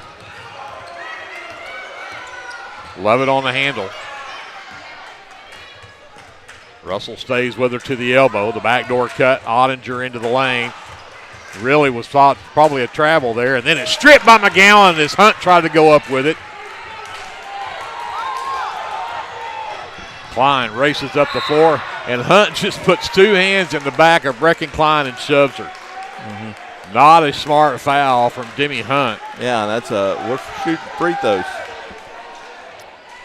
And that'll be 2 free throws because that is 5 team fouls. Hunt's second. Hunt's a senior. That's something you would think a senior would not do there. I mean, that was really just a blatant 2 hands in the back and push. Yeah, I think she was frustrated. She got the rebound down here and got it stripped and apparently thought she was fouled. Well, Klein cannot connect on her first free throw. Hunt checks out. Castle checks back in for Marlow. 11 seconds left as Klein will get the second one to go. 36-32 Leopardettes, 11 seconds left. Castle races up the floor, gets past Klein. In there, McGowan forces a tough shot. Rebound is loose. And he's looking for help. No, he's going to say it's Marlow basketball with 3.6 left. Ottinger will inbounds. Lob it all the way up top to Lovett. Back in the corner, Ottinger. Picked up by Cannon Russell, and she will not even get the shot off. Good defense by the Leopardettes. And even though Leopardettes were up 12 and up 14 at the very beginning of this quarter, it's down to 4 as we head to the fourth. 36-32 Leopardettes. We're back with more Leopardette basketball presented by the First National Bank right after this timeout on KBLP Live. Whether you want to promote your business or unite your team, depend on Design It. Locally owned and operated, we are dedicated to offering the service you need to give you the results you deserve. We are committed to providing you with custom screen printing, embroidery, custom graphic designs, logo designs, and we have a creative arts department and an in-house artist who can take your idea and give it our professional touch with custom art services. Contact us today.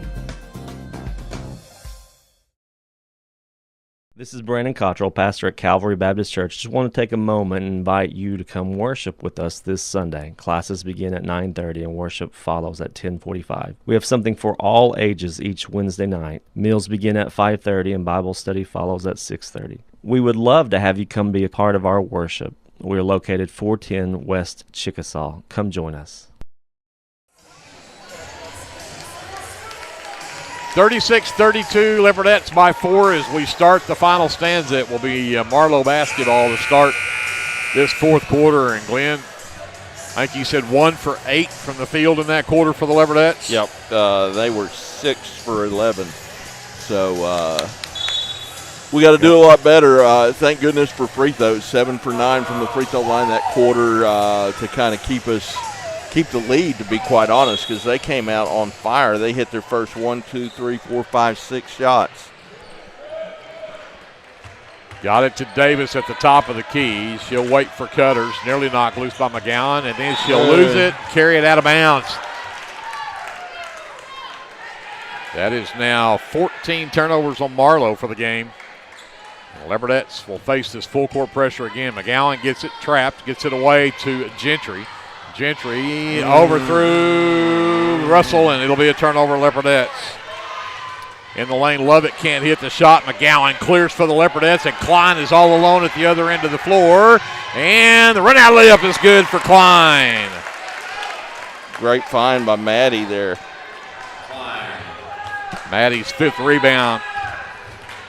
Turns to 2 for the Leopards. Davis in the corner right side. Gets to the elbow. Hands it off to Lovett. Around the screen from Davis, but again, Russell fights over it. Davis into the lane. Scoop shot won't count, and Maddie bats that rebound away from Castle. It'll stay with the Lady Outlaws. And Aristide Valenciano is going to check back in for the Leopards. Klein will check out.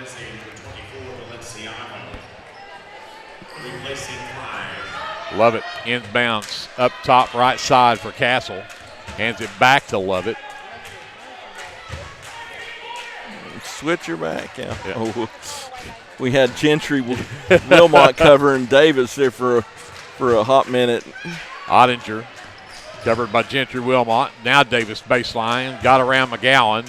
Russell with the good defense to shut her down, but they're going to call the foul. Count the bucket and get Maddie McGowan with her 3rd personal.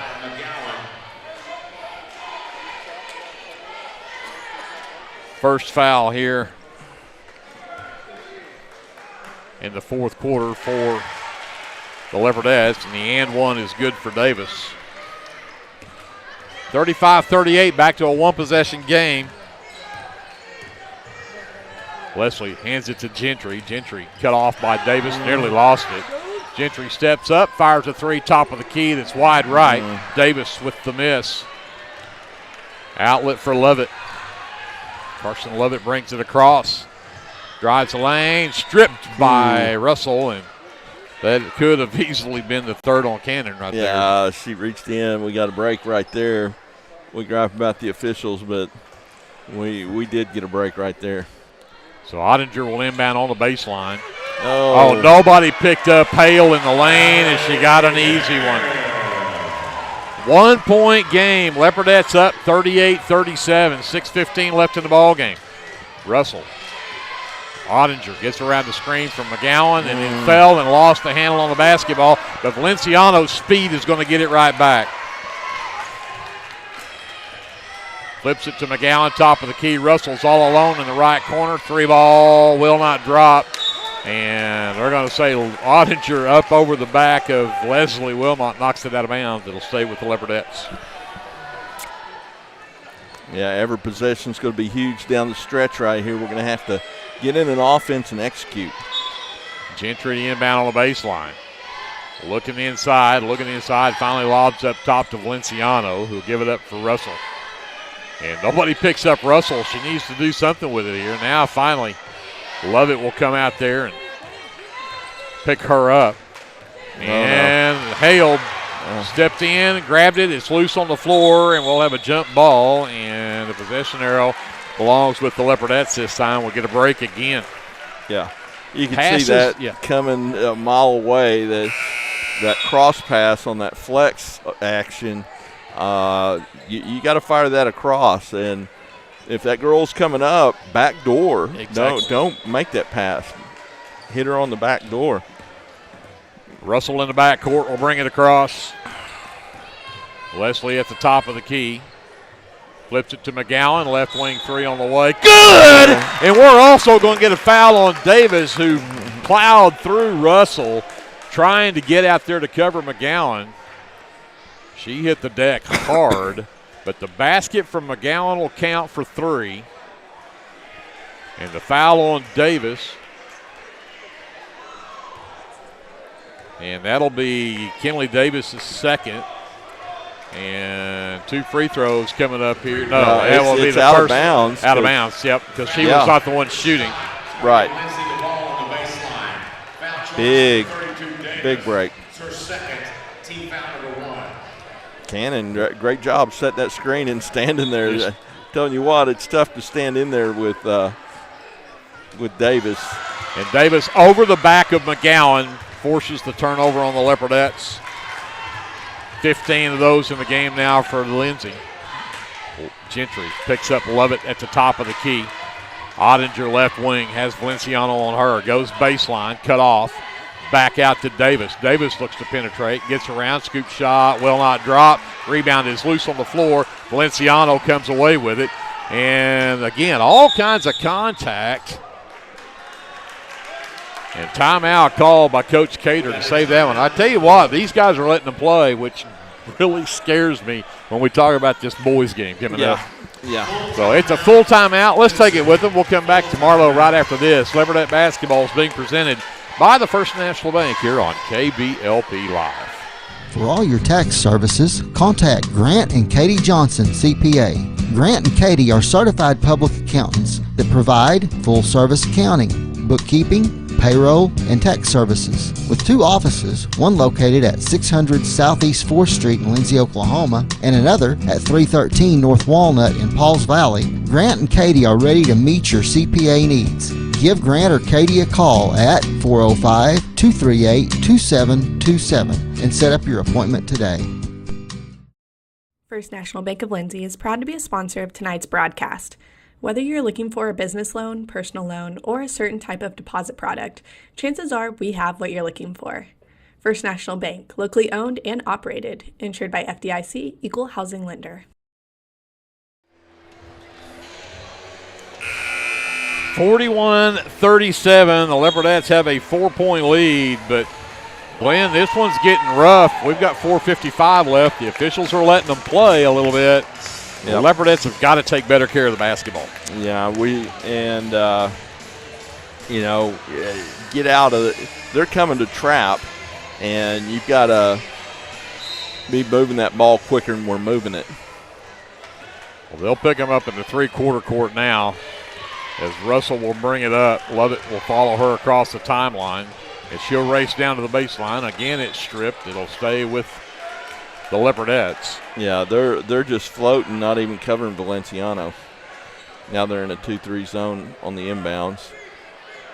Gentry Wilmot will inbound under her own basket. And got to get somebody open. They'll finally lob to the right wing to Russell. Picked up there by Hunt. Back to the top of the key for Gentry.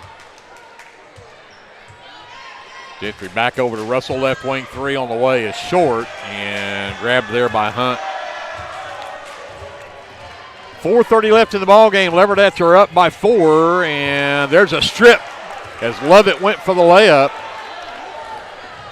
Leslie Wilmot looks ahead, jumper in the lane for Russell, won't drop.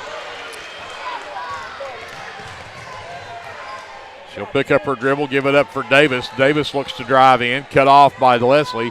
Gentry forces a tough shot from Hunt, and Valenciano gets mugged by Davis. And a jump ball called. It will be a Lady Outlaw basketball. They're coming in behind and tying this up on those rebounds. We got to get it and go, not sit there and hold it. And again, Hale in the lane, almost nearly uncovered again. Davis against Valenciano, goes down, splits 3 people, and again, a foul on the shot when there's been a whole lot more contact they didn't call. But Leslie Wilmot picks up the foul. It's her 3rd, second team foul on the Leopardettes here in the quarter. And Kentley Davis back at the line, and that one will not drop for her.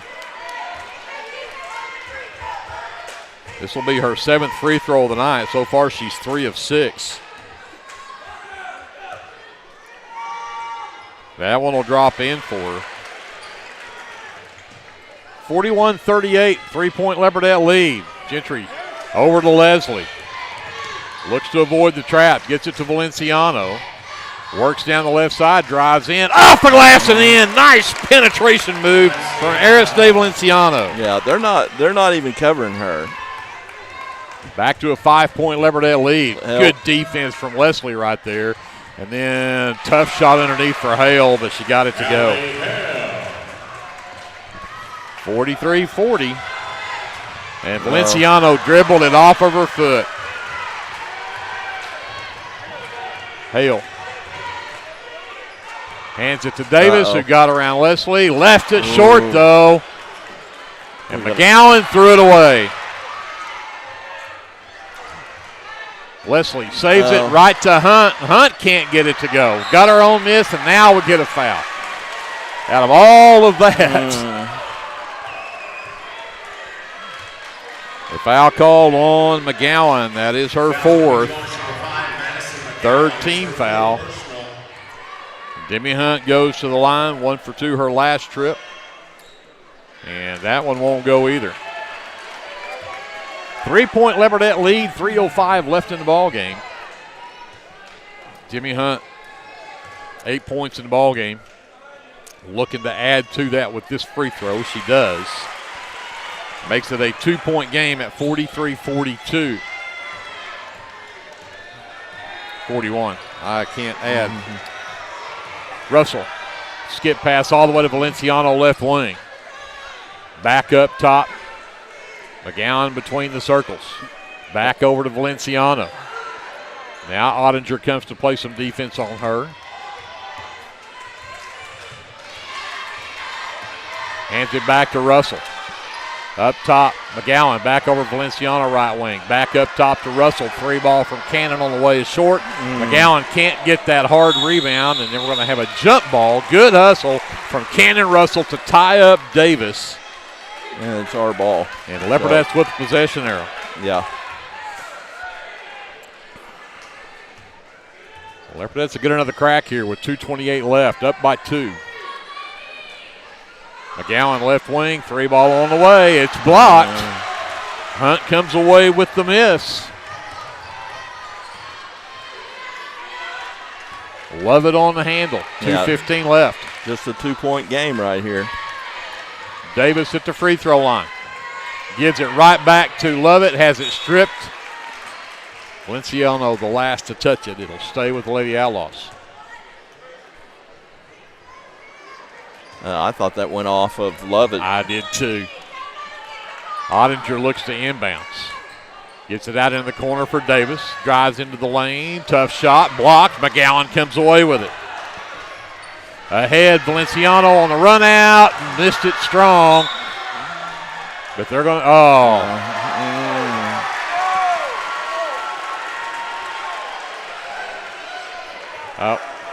Nobody on the side that we're sitting on agrees with that call, but it'll be out off the Leopardettes. 1:56 to go. Leopardettes still up by 2, 43-41. Love it in the backcourt. Valenciano with the defense. Under 2 minutes now. Looking for Davis at the high post. And a timeout's going to be called by Marlow with 1:41 left in the ball game. Let's send it back to JD. We'll take a timeout. We'll come back after this. Live coverage of Leopardette basketball is presented by the First National Bank here on KBLP Live. Hey Leopard fans, this is Nick Johnson from First Baptist Church Lindsay. At First Baptist Church, we are a family ministry and desire to faithfully proclaim the gospel in Lindsay and beyond. We would like to invite you to join us every Sunday for worship at 9 a.m. and Sunday school following at 10:15. Our Wednesday evening activities start with dinner at 5:50, and then we have Bible studies for children, youth, and adults starting at 6:30. First Baptist Church is proud to support the Lindsay Leopards, and we wish all of our student athletes a successful season. From all of us at First Baptist Church Lindsay, go Leopards!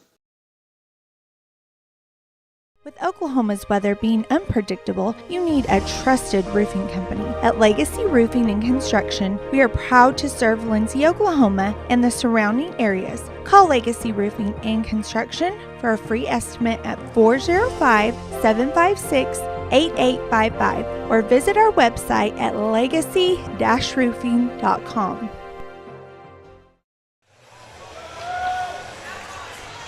A minute 41 left to go in the ball game. 43-41. Leopardettes by 2, but it's Marlow basketball coming out of the timeout.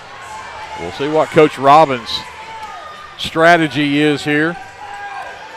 Allie Hale will be triggering in front of her own bench.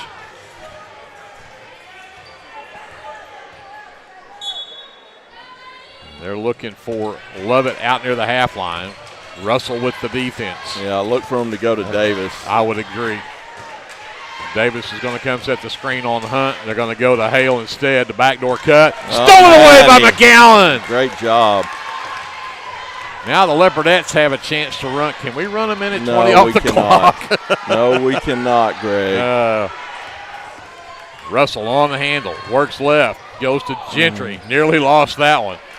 McGowan gets it back right wing to Valenciano. Pass is tipped back into the hands of Leslie Wilmot. And she'll get it to Russell, and a timeout going to be called by Coach Cater. Last timeout for the Leopardettes. We're at 58.9 seconds left in the ball game.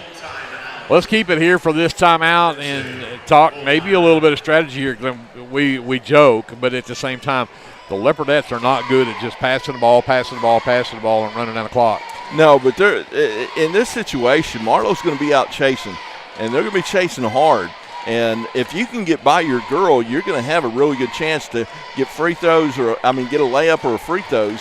So you got to be looking to ball fake and take that ball to the hole, because they're going to be out there pressuring, and there's not going to be people, especially bringing Maddie out. There's nobody down there by the basket if you get by your girls. So be aggressive on offense. Look for your opening. You got to set good screens. Yeah. And I think we're athletic enough. We can get by them without screen. So I'm afraid they'll call it illegal screen on us. Exactly. That's a good point. We are in Marlow, you know. So 58.9 on the clock. The Leopardettes a 2-point lead in the basketball. Gentry Wilmot to inbounds. Had Valenciano early, didn't get it to her. Now McGowan. And they're going to say Gentry bounced it on the sideline, out of bounds, trying to get it down there. And the Leopardettes did the worst thing they could do, and that's turn it over. That's now 19 turnovers in the ball game on Lindsay. So the last thing we needed to happen, now we got to get the ball back. Yeah, again, look for Davis. They're going to be trying to go to their hoss. Push off there that's not called. Lovett on the handle, Valenciano. They get it to the right elbow to Davis. Leslie Wilmot stays with her. Spins back in the lane, and she'll draw the contact.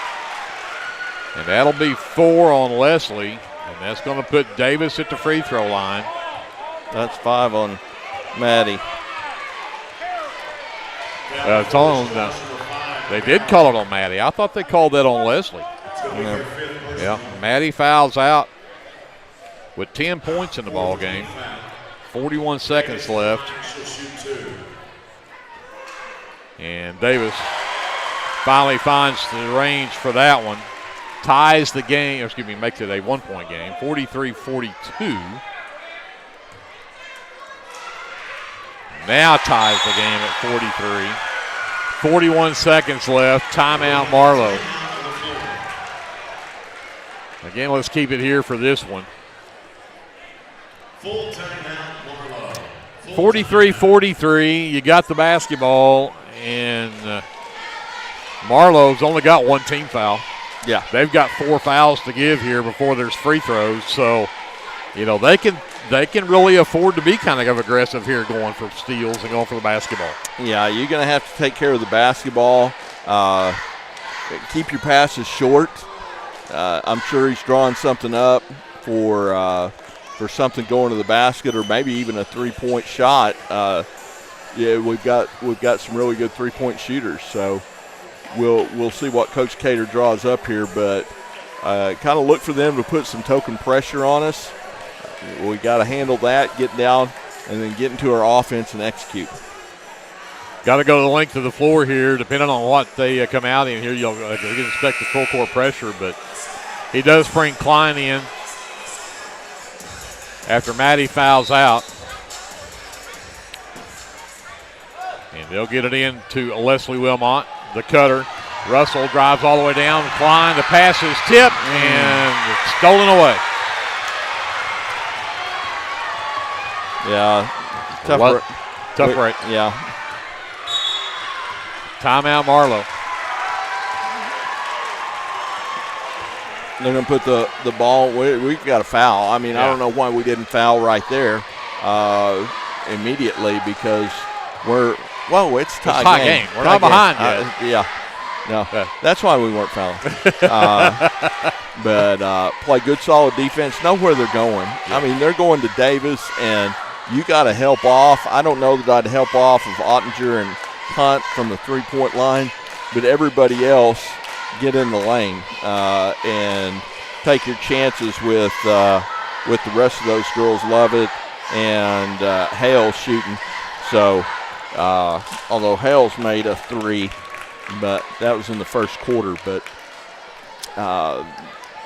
it's Davis time. I was to say they're going to go to Davis, and her MO has been she'll back down this left side of the lane, right side if she's facing the basket, but go down that right side of the lane with her back to the basket and go left and then turn back into the lane to her right.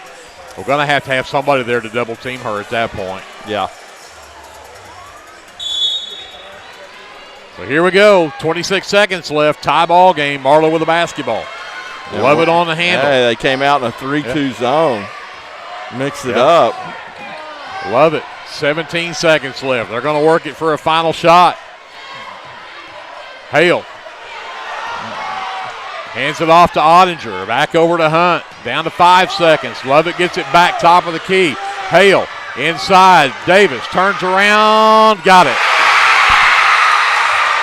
Yes, they did exactly what we expected them to do, but got it down to the last second before they did. 45-43, Lady Outlaws will come away with a 2-point win over the Leopardettes. On the last second shot from Kenley Davis. With that, we're going to send it back up to JD. We'll take a timeout, figure up the final stats from this one, and be back to wrap it up for Marlow right after this here on KBLP. Hey there, this is Trace Adams with Hassler Hot Oil Service. We are family owned and operated with over 25 years experience. I am a 4th generation Lindsay Leopard, and we proudly support Lindsay Leopards and Leopardettes athletically and academically in all their endeavors. Call my dad, Greg Adams, at 405-756-6075 for all of your hot oiler needs. Again, that's 405-756-6075. Go Lindsay! Hi, I'm Jess Thornburg with Homestead & Co. Realty. I'm a local realtor that lives locally. I live here and I work here. Growing up in rural Oklahoma, I was taught the value of doing the right thing. I know how valuable relationships are with good people. So I'd like to apply for the relationship of being your realtor. I'm not a high-pressure salesperson from the city, so call me at 405-471-9855 when you're thinking real estate. You'll get information from a real person without the sales pressure.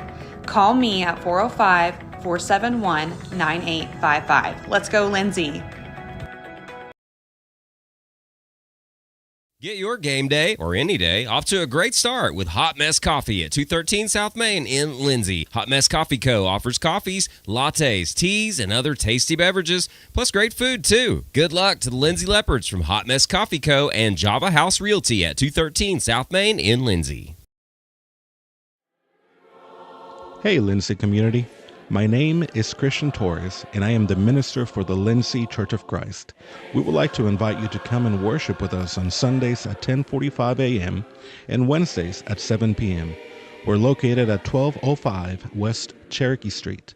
Here at the Lindsay Church of Christ, you will find the truth of God's Word, spoken in love, and a group of people who love God and one another. Do you have a Bible question? Well, we have a Bible answer. Come and worship with us and be edified at the Lindsay Church of Christ.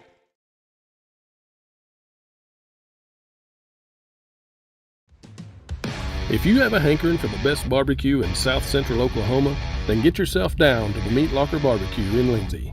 Every Monday, Thursday, and Friday, located just off of Highway 19, 106 Northwest 4th. At the Meat Locker, we work hard to bring you the most consistent, delicious, slow-smoked barbecue around at a price that won't break the bank.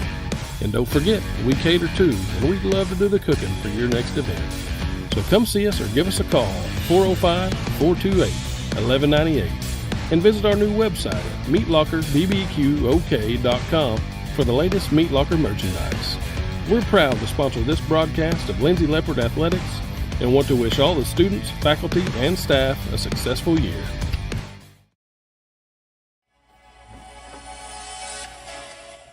Are you ready to be part of a community dedicated to creating a drug-free environment? Look no further than the Pass Drug-Free Coalition. Hey, have you heard about PASS? It's a coalition that brings together individuals, families, schools, businesses, and community organizations all working towards one goal, a drug-free community. That's right. The PASS Drug-Free Coalition is committed to preventing substance abuse and promoting healthy alternatives. We believe that together we can make a positive impact on the lives of our community members. By joining PASS, you'll have access to valuable resources and support to help you create a safer and healthier community. From educational programs to awareness campaigns, we're empowering everyone to take action. And it's not just about prevention. PASS also provides support for those who are recovering from substance abuse, connecting them with the necessary resources and assistance they need to get back on track. So, how can you get involved? It's easy. Visit our website at www.passdrugfree.org or at PassDrugFree on social media and learn more about our upcoming events, workshops, and initiatives. Together, we can create a community where everyone has the opportunity to thrive, free from the harms of substance abuse. Join us in making a difference. Remember, the power to create change starts with you. Join the Pass Drug Free Coalition today, and let's build a brighter, drug-free future together.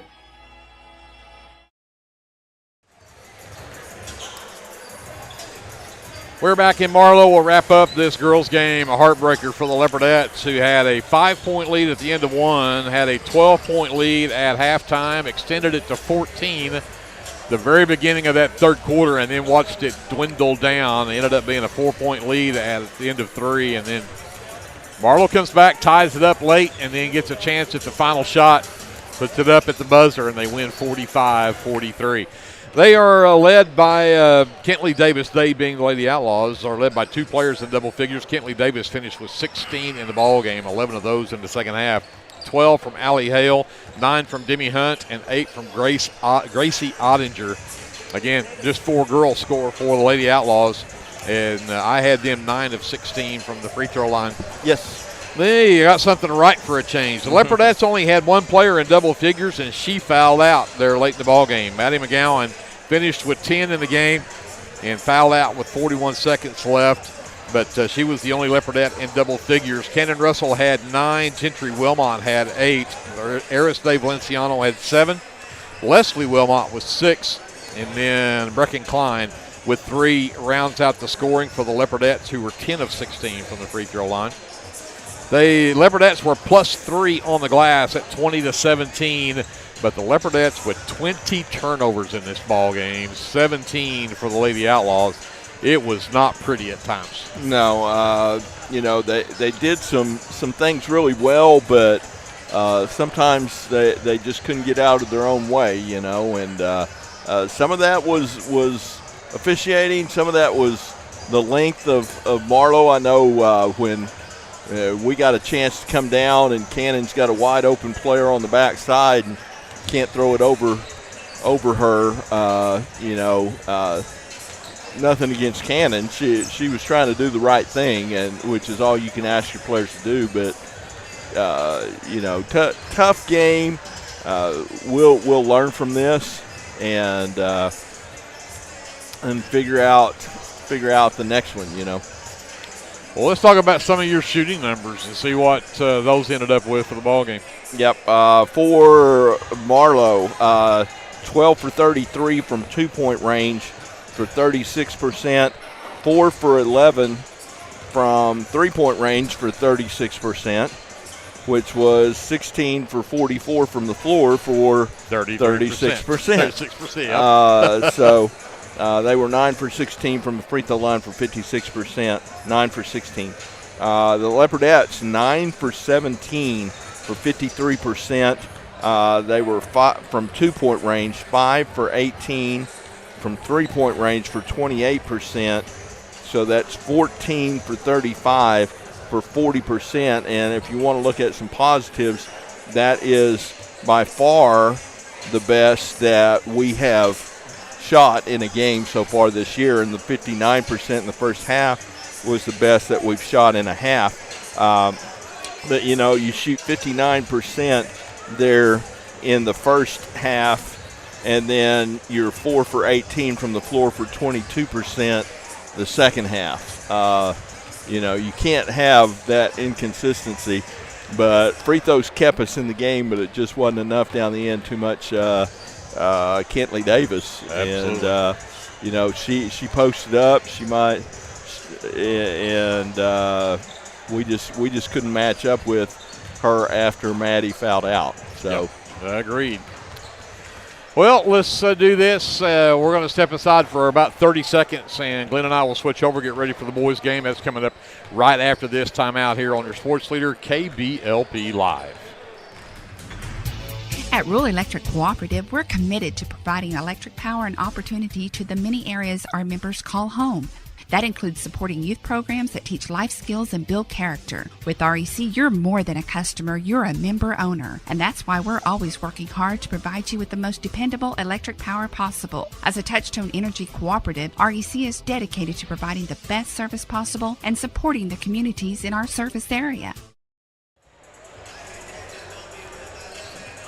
So we'll talk about this boys matchup. Briefly mentioned this before the girls game, and then we ran out of time here between games as well. But the Leopards coming off of that big, exciting 1-point win over Purcell last Friday night, 42-41. Got 14 points from Bryson Watts, 9 apiece from Brody Ramming and Bryce Cater. Very physical, very tough game, but stayed in it, even though they trailed up until the third quarter, tied at the end of 3. And then back and forth that whole fourth quarter, but came away with a big win. Marlow is coming off of a 50-27 win over Sulphur. They got 19 from Parker Boyles. The only senior that graduated off this Marlow team was lost his first name now. Avery was his last name. 6'5" kid, played inside, and he's the only senior graduated off this Marlow team, who again, the Leopards played these guys 4 times last year. We beat them twice in the regular season. They beat us in the finals of regionals, put us in the loser's bracket of area. Marlow loses the first game of area and comes around and plays us the second game of area, and we beat them the second round of area to end their season. Of course, ultimately the Leopards ended up in the state tournament last year, but you know Marlow's wanting to come back for some revenge. Played us 4 times last year. We beat them 3 of the 4. Absolutely, and they're playing at home. Their home opener, and they've got 2 outstanding players in Blade Harris and Caden Harris that they are phenomenal. They're young. I think they're juniors this year, aren't they? Blade is junior and Caden is as well, yes. Yeah, they're juniors, but those 2 guys are phenomenal for Marlow. Well, let's get your starting lineups first for the Lindsay Leopards. They'll start at guard, number 3, Creed Taylor. He's a 5'10" sophomore. Number 5, I got to get my right deal. Number 11, Bryson Watts. Bryson is a 6-foot-tall junior. Brody Ramming is getting the start tonight. He's wearing number 21 tonight. I can never keep up with what jerseys have what numbers on them, so forgive me. I've got everything backwards here, and then they turn the lights out on me, and I can't even finish my starting lineups here, so bear with me while I get my flashlight out here. Brody Ramming, the senior, number 21, I think is what he had on. Bryce Cater, number 23, the 6'2" sophomore, and I believe Gustavo Torres was the other one, or was it Aguero? I missed our 5th starter. I'll have to check that when we get back. Gustavo. Yeah. Gustavo Torres, a 6'3" sophomore, number 34, rounds out the starting 5. For the head coach of the Lindsay Leopards in his first season at Lindsay, Devin Terry. His assistant is Gavin Wilson. Leopards are 1-1 coming into tonight's matchup. And the Marlow Outlaws. Number 5 is Zach Long. He is a 5'8" junior. Glenn already mentioned him. Number 10 is Blade Harris. He is a 6-foot-tall junior. Coach's son. Number 11 is Caden Harris, not related, 5'11" junior. Number 23 is guard is number 23 Mason Holding. He's a 6-foot-tall junior. And round out the starting 5 for the Outlaws. Number 33 Parker Boyles. He is a 6'2" junior. Parker Boyles is the one who absolutely lifted the Leopards up last season. So hard to guard him and really hard to cover, and they're going to have to make sure they stay on top of number 33 tonight. The head coach for the Marlow Outlaws, Kirk Harris, was talking with Jason, and I lost his name, McPherson, from a Marlow radio station earlier before the game. 31 years that Kirk Harris has been here coaching in Marlow. Did just girls, has done boys. A couple of years, I think he did boys and girls in that stint, but he's been here his entire teaching and coaching career, and you can bet when you're facing a Kirk Harris team, they will be very disciplined, they will be very fundamentally sound, and they will play in-your-face defense from the opening tip till the last buzzer. Yeah, number 5, I've got a connection with number 5. I used to coach number 5 back when he was in junior high. So well, no wonder he can't play then. So he's starting now as a junior. But you take Avery out and you put Zach Long in, and that's Marlow's team from last year. Yep. So absolutely, they're going to be super, super tough. Boyles looks to get around Gustavo Torres and can't do it. Comes back up top to Long, hands it off on that left wing to Harris. That is Caden Harris. Out into the left corner for Long. 3 ball on the way is up and good for Zach Long. Yeah, you got to get out there and cover him. That's one thing that kid can do. He can shoot it. Taylor right wing to Watts, looking inside for Torres. Comes back to ramming top of the key instead. Taylor all alone for 3. Can he answer? Yes, he can. Creed Taylor for 3. Good answer right there from Creed. Execute their offense and got an open shot and hit it. That's the name of the game. Blade hands it off to Long. Up top. Gets it back around to the left side for Caden Harris. Holding, drives down. Blade for the long jumper, won't drop. Torres comes away with the miss for the Leopards. Yeah, good rebound right there. Watts to ramming. Cater, right side Taylor, back up top to Watts. Over to Cater. Back up to Taylor. Watts right wing, fires a 3. It's off the front of the rim, but Creed Taylor with a nice offensive board.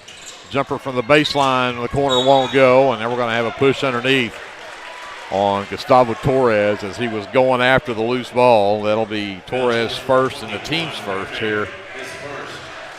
Oh, so they did call that on ramming. I need to quit assuming, I suppose. Up top, Blade drives down, out into the corner for Long. Flyby from Cater. Long drains another one. Yeah, you got to cover him. 6-3 Marlow. 6:15 left here in the first.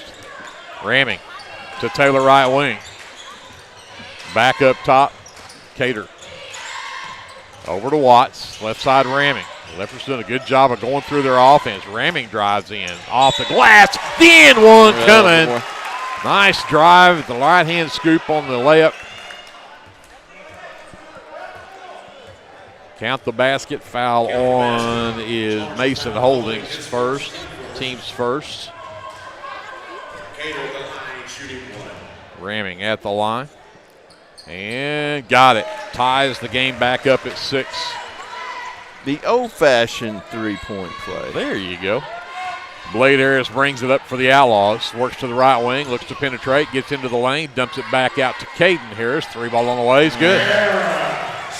3 for 3 from 3 for the Outlaws.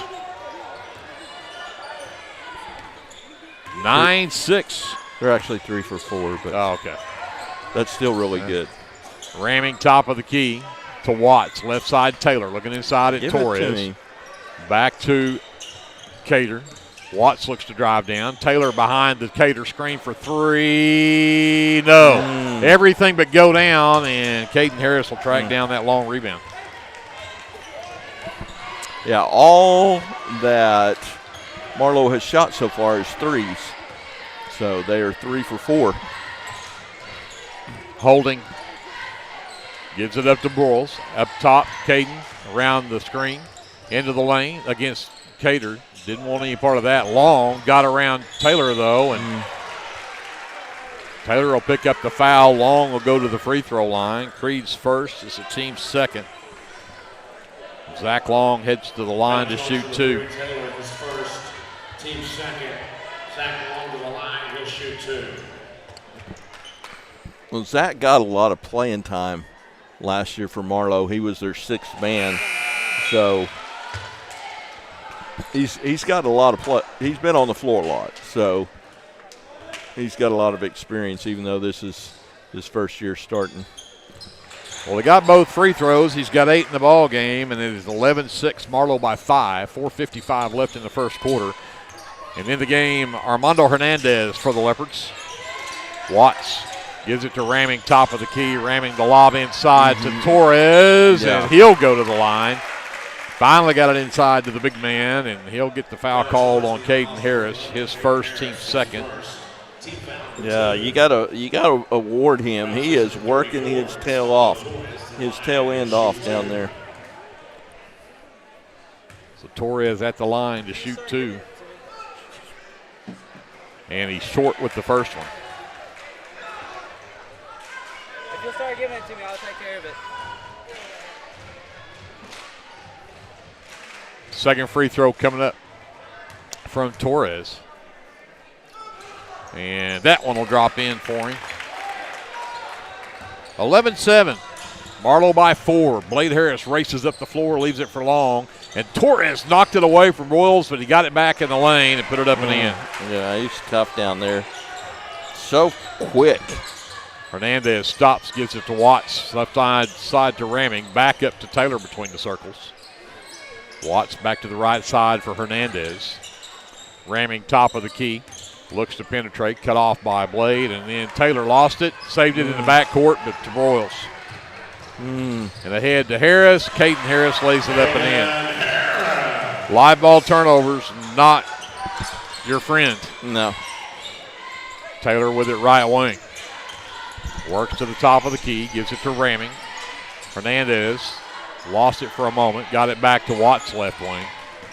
Watts drives in the lane, up and in. What an athletic move in there from Bryson Watts. Yeah, great, strong drive and finish. Leopards back within 6. Holding spins in the lane. Ramming right there with him. Broyles under the baseline. And again, the two-hand check from Gustavo. And that's going to be one. First on him. Third team foul, though. Torres and Taylor will check out for the Leopards. In is number 24. That is Manuel Aguero.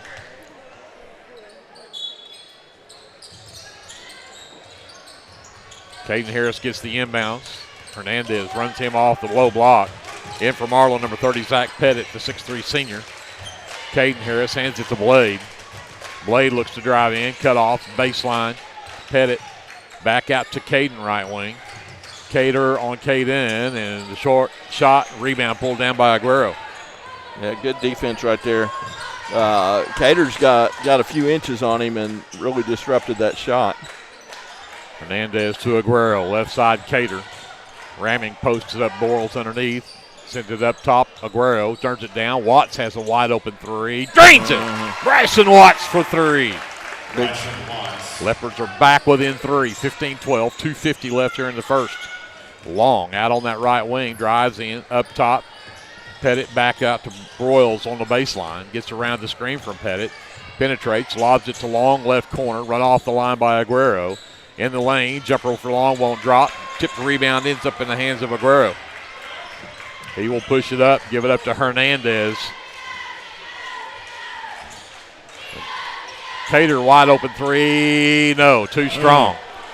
Blade Harris the miss. He was running backwards like he made it. And there's a partial block from Cater on Caden Harris. Yeah, great job timing that up. I wanted him to stand there and take that charge, and I thought he was fixing to get foul called there. He did a great job of controlling himself there. Yep. The lob over the top for Ramming, double teamed underneath. They're going to call the foul.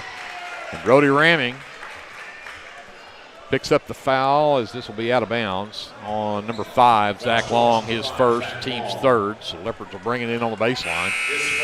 Ramming gets a breather as number 22, Isaac Cameron, checks in the ball game for the Leopards. And Hernandez will inbound under his own basket. Looking for Cameron underneath.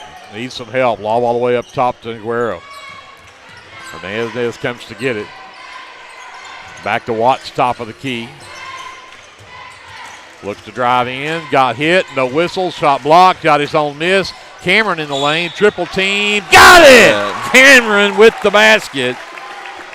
And the and one. The foul called on a number 30 is Zach Pettit, his first, team's fourth here in the quarter. A minute 46 left. The Leopards down by 3, but 2 free throws coming up for the freshman Isaac Cameron. Yeah. Hey. Yeah, this is the tied up. I forgot he did hit that. It should be an and one. Yep. And free throw bounces straight up and falls through. Tie game at 15. Yep. Blade Harris on the handle. Broyles at the left elbow. Number 22 is Keegan Mahaffey. Flips it back behind to Caden Harris. And then Cameron tips the pass. Spin move from Broyles, and it'll drop in. Left-handed, too. Tough shot. Puts the Outlaws back up by 2. Cater picks up his dribble. Aguero will get it out near the half line. Hernandez back over to Cater between the circles. Left side Watts looks to penetrate, steps through a double team. All kinds of contact, but gave it up for Cameron, an easy 6-footer. Good find right there. I can't believe they didn't call a foul. Yeah. He got hammered about twice going in there. Watts doing a good job of cutting down the drive from Blade Harris. Caden Harris gets it back. Hernandez out on him. Drives the lane, dumps it to Royals on the baseline. Double team, sends it out. Mahaffey for 3. No. Rebound loose. Tipped. Still loose. Aguero finally jumps on it.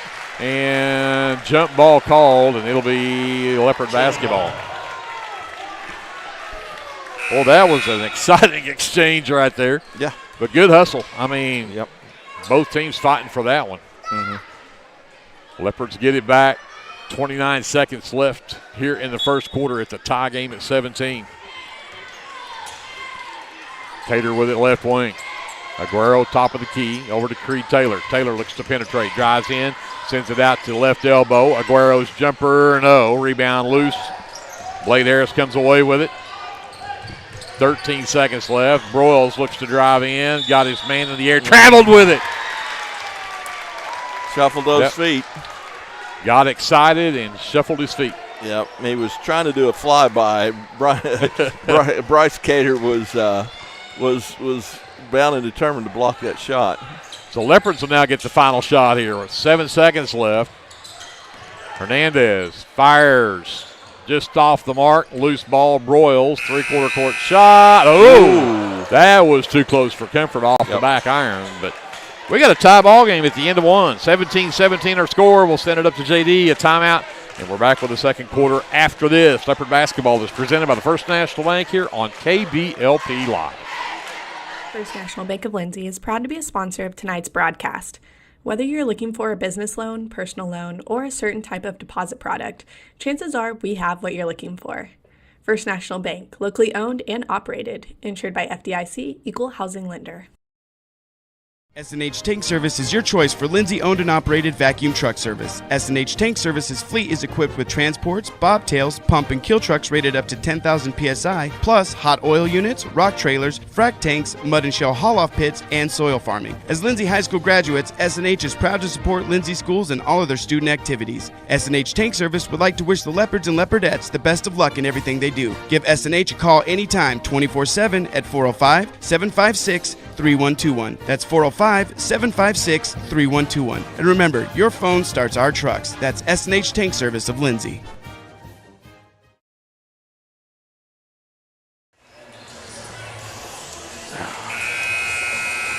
Tied at 17 as we start the second quarter. Greg Peary, Glenn Shoemake here in Marlow, along with J.D. Scruggs, Andrew Lyon, Brianna Miller back at our studios in Lindsay, handling our FM broadcast.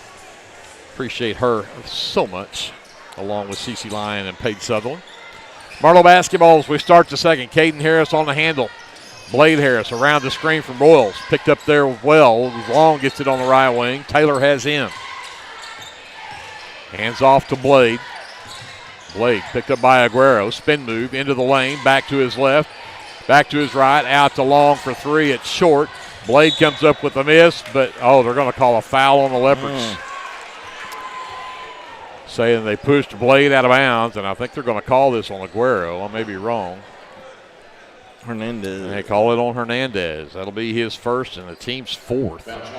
Oh, I'm sorry. We're in the new quarter. I got to get to a new quarter here. First on this quarter for the Leopards. Long between the circles to Caden. He'll work back up top. Look to drive in. Cut off by Hernandez. Cut off again. Give it up to Holding. Holding drives in. Jumper in the lane up and good for Mason Holding. He got a lot of elevation once he got into the lane right there. Taylor on the right wing. Up top, Cater. Aguero left side to Hernandez. Hernandez looks to penetrate. All kinds of contact there, but it was, again, I think Boyles had his hand on that long enough to that to be a jump ball. If nothing, a foul. Right, yeah. And instead they just say it's out of bounds. Yeah, it was out of bounds. Cater with the right wing. Up top, Taylor. Works on Blade Harris. Picks up the dribble. Now needs to get some help. Cater comes back to bail him out. Back over to Taylor, right wing. He'll dribble to the top of the key. Balance the floor and get it reset. Aguero over to Cater, left side. NBA three from Cater is up and good. Woo. Bryce Cater for three. That'll stretch a defense. And the Coach Harris calls a timeout. He doesn't like it. The Leopards are up by one. 6:33 left. Let's take a 30-second timeout. We're back to Marlow after this. Leopard basketball presented by the First National Bank on KBLP Live. Do you have your Oklahoma medical marijuana card, or do you need your card? Rusty's can help you with that. We are your local vape shop and dispensary with more than 6 years of service as a modern smoke shop. Rusty's is located 1 block north of Cherokee Street at 204 Northwest 4th Street in Lindsay, and half a mile east of I-35 at 2401 West Grant Street in Pauls Valley. Get your stash at Rusty's. Josh Martin and everyone at T&W Tire here in Lindsay, Oklahoma would like to wish the Leopards and Leopardettes the best of luck this school year. So a three-point basket from Bryce Cater from NBA range off that left wing puts the Leopards up by one. It's their first lead of the game. Comes with 6:33 left to go here in the second quarter. Blade Harris will bring it up for the Outlaws out of the timeout. Caden sends it left side to Holding. Up top, Boyles. Right side to Long underneath the Holding, and he missed it short. Cater tips it, but Harris comes away with it. Caden in the lane got the runner. He's got 7 in the game, and Marlow's back up by 1. Yeah, you got to get that rebound when they miss. Aguero. Paramount. To Cater, over right side to Watts. Back up to Taylor between the circles. Left side, Cater. Looks to drive in, steps through, lost the basketball. Third turnover on the Leopards. And in transition, Blade Harris with the basket. 23-20, Marlow back up by 3. 5:40 left to go here in the first half. Taylor, right wing. Cater to Aguero. Left wing Watts. Back up top Taylor. Turned down that long three and sends it to Cater right wing. Cater's thinking about it. He wants to get it to Cameron underneath, but Boyles is just keeping him covered up. Aguero looks to drive in. Now Cameron gets it in the corner. He'll flip it to Watts right side. Taylor over to Cater left wing. Back up top to Aguero. Drives in the lane. Back up top to Watts. Watts penetrates. Lost it. Stripped by Harris, and then a jump ball is Bryce Watts. So that was an outstanding play by Blade Harris, I tell you. He got his hand on the ball and had all ball and then dove in there and tied it up. But Leopards will get to keep it back, but you got to give him props for some good defense there. Cameron out, Brody ramming back in for the Leopards. Watts gets it into Cater right side, holding in the air, but he'll send it back up top to Taylor instead. He'll work to the wing, drives to the free throw line, sends it over to Watts. Right wing three from Bryson, up and good. His second three ties the game. 4:50 left to go here in the first half. Caden drives the right side of the lane, dumps it down. Boy, they drew everybody to him and had a wide open Boyles underneath for an easy one. Yep. Marlow back up by 2. Cater left side to Taylor. Ramming, posting up underneath, calls for it, lost the handle on it.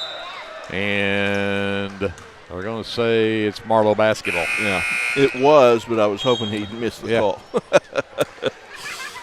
Aguero is out. Hernandez back in for the Leopards, as that's the 4th turnover here of the half on the Leopards.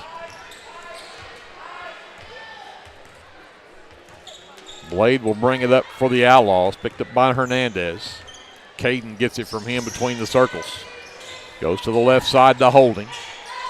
Back up top to Caden. Watts is on him there. Back it back out. Looks to drive in. Good defense from Bryson Watts. Blaze has it now. Blade drives the left side of the lane. Out to Holding. Holding penetrates. Spin move in the lane, and Holding puts it up and in. Nice Holding. 27-23. Marlow back up by 4. 3:50 left here in the first half. Watts, free throw line, out to Taylor. Left side, Cater. 3 ball on the way. It's off the front of the iron, no good. But Ramming hustles after that offensive board. Taylor right side, looking inside at Ramming. And Caden Harris is dragging him all over the floor, and they will finally call the foul on Caden. That's his second. And that's just the first team foul of the second quarter on the Outlaws. Yeah, 2 fouls on Caden Harris. That's huge. Blade Harris will check out. Mahaffey is back in for the Outlaws. And Hernandez under his own basket to trigger this one in. Oh, Watts was not ready for the pass. Turnover. Boyles on the baseline. Good job from Taylor. Initially fell off. Boyles was standing there, and then he came back and reached in as Boyles hits the shot. Makes it 29-23. And a free throw coming up for Parker Boyles. Reed Taylor's second personal is the second team foul of the quarter. Cameron checks back in for Taylor. Blade Harris comes back in, replaces Caden Harris. Zach Long also back in for the Outlaws. Parker Boyles at the line. And it won't drop, but Bryson Watts leaning too much, got into the lane before the shot went off, so he'll get another chance. Hung on to them toenails just as long as he could, and it ends up costing them a point as Boyles will hit that one to make it a 7-point game, 30-23 with 3:23 left to go here in the second quarter. Hernandez will bring it up. Yeah, I was fixing to say, let's see if we can get it inside to Brody. Cater looked to drive in, Holding shut him off. Hernandez over to Watts, left side Cameron. Now they'll lob inside to Ramming. Tip just enough to disrupt it, and Ramming could not hang on to it. That's 5 turnovers now of the Leopards. So Marlow with the ball and a 7-point lead as we approach 3 minutes left and the clock is not running. Yeah. Still not running. And it's still not running. Clock. Yeah. There they got it. They only ran about 15 seconds off right there. Mahaffey from the left elbow. Shot will not drop. And rebound ends up in the hands of Zach Pettit. And it'll be a jump ball. And possession arrow Marlow. Jump ball upon the floor. Possession will stay with Marlow. Harris and Bulls back in. Harris and Boyles both check back in. That is Caden Harris. Leopards do a good job of covering that inbounds. Got it out in the corner to Pettit. He'll give it up for Caden on that right wing, and he'll go to work on Watts. Handed back off to Blade. Blade looks to penetrate out. 3-ball from the right wing is good for Zach Pettit. Timeout. Coach Terry not happy. It is a 10-point game. Marlow has gone on a 10-0 run to take this lead. It was tied at 23. 30-second timeout. Let's just keep it here for this one. But Marlow has found the 3-ball. 1, 2, 3, 4 threes in this first half. The Leopards had a couple. Actually, they've got 3, but too many turnovers for the Leopards. 5 turnovers have really cost them when I don't have any points off turnover stats, but I have a feeling it wouldn't be pretty. No, yeah, we don't have a whole lot, but they've been costly, and so a lot of it isn't sloppy. A lot of it is trying to do something positive with the ball, but you still got to cut those turnovers out. Double-digit turnovers are bad. Keep those turnovers down. We've got 5, and we're not even through the first half yet. So, well, Hernandez has the basketball. Leopards looking to cut into that 10-point Marlow lead. Cameron up top, Hernandez.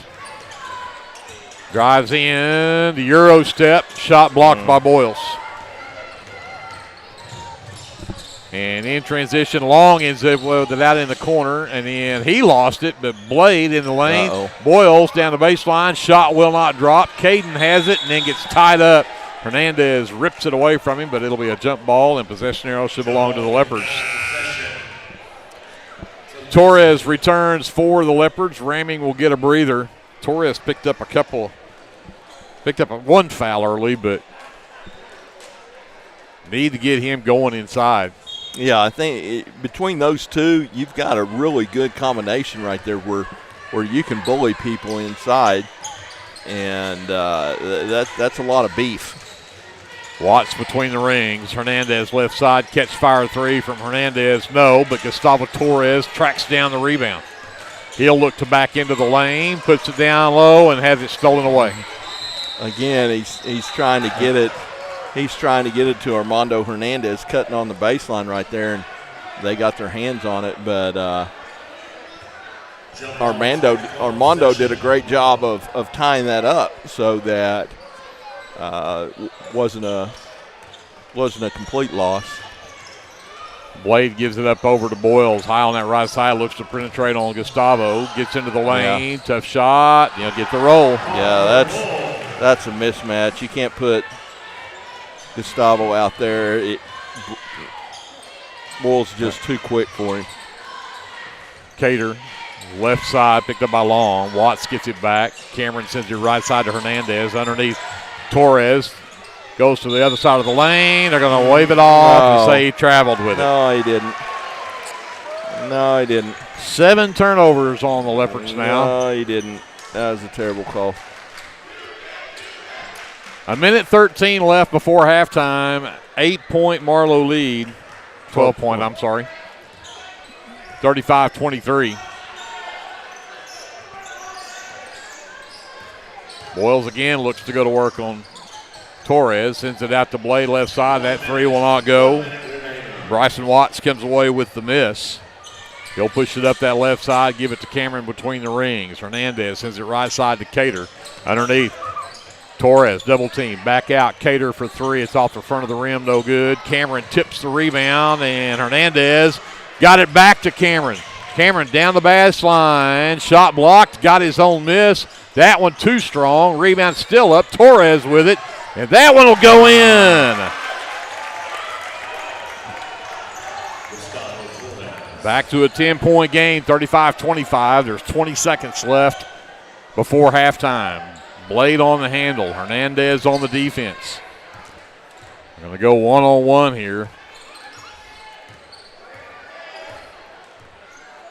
8-7. Blade out to Holding. Holding around. Good job of switching on that into the corner. Pettit for three. Missed it.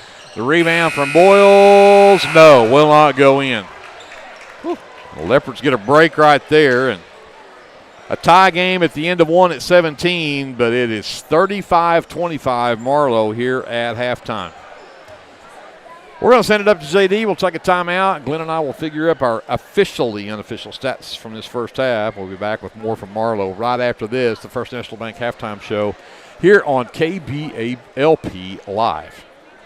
The Shopper News Note isn't just another paper. The Shopper News Note is a weekly publication that arrives in your mailbox every Wednesday for free. The Shopper offers free Shopper Topper advertisements as well as news notes and classifieds. And everyone at the Shopper wishes the Lindsay Leopards good luck this season. Go Leopards! Sooner Valve Repair in Lindsay would like to wish the Lindsay Leopards and Leopardettes all the best during this season. When in need of a valve repair, come by Sooner Valve Repair at 106 Southwest 9th Street in Lindsay, Oklahoma, or call 405-756-1599. Good luck, Leopards, from Sooner Valve Repair in Lindsay. Are you a small business needing a little creative pick-me-up? Do you need to refresh your business cards or looking for a new logo? Is your business Facebook page still using photos from 2019? Tailored Creative Services offers services for logo design, business cards, photography, videography, and pretty much everything in between. Find me on Facebook at Tailored Creative Services, and let's talk about your next project. First National Bank of Lindsay is proud to be a sponsor of tonight's broadcast. Whether you're looking for a business loan, personal loan, or a certain type of deposit product, chances are we have what you're looking for. First National Bank, locally owned and operated, insured by FDIC, Equal Housing Lender. For all your construction needs, give Brad Taylor a call with B&S Construction at 1-405-428-0039. B&S Construction specializes in concrete pads, sidewalks, and metal buildings of all sizes. Call Brad today for a free estimate. The crew at B&S Construction would like to wish the Leopards a safe and successful season.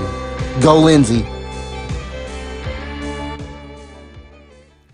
For all your oil-filled electrical needs, call Michael Sharrock with SOS Electrical.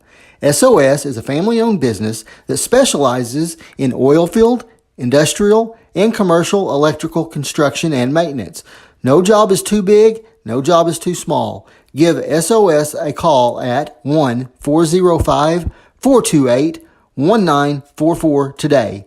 Good luck, Leopards! For over 68 years, Winans Funeral Home in Maysville, Oklahoma, has been serving families in the area during their greatest time of need, the loss of a loved one. We treat each family as if they were our own and consider it a true calling to minister to each and every family that calls upon us. We don't take caring for your loved one and your family lightly. Your care is important to us. Call on us 24 hours a day, 7 days a week, where our staff can assist your family with immediate need with the loss of a loved one, pre-need arrangement planning, pre-need burial insurance, along with questions regarding funeral burial trust accounts, Veterans Administration, and Social Security benefits questions. Myself, John W. Williams, Teresa, and Claudia are well experienced in these areas and will be more than happy to assist you in any way we can. Winans Funeral Home in Maysville, where you are family. This is Dr. Matt Shelton with Lindsay Family Dentistry. I'm a 1997 graduate of Lindsay High School and have been practicing dentistry in Lindsay since 2006. We welcome you to come by our dental practice so we can help you and your family with all your dental needs. We offer dental services for everyone at every age, from braces to aligners to crowns, bridges, dentures, and implants. Give us a call today at 405-756-4093 or stop by at 102 Southwest 7th Street and let us give you the healthy, beautiful smile you've always dreamed of.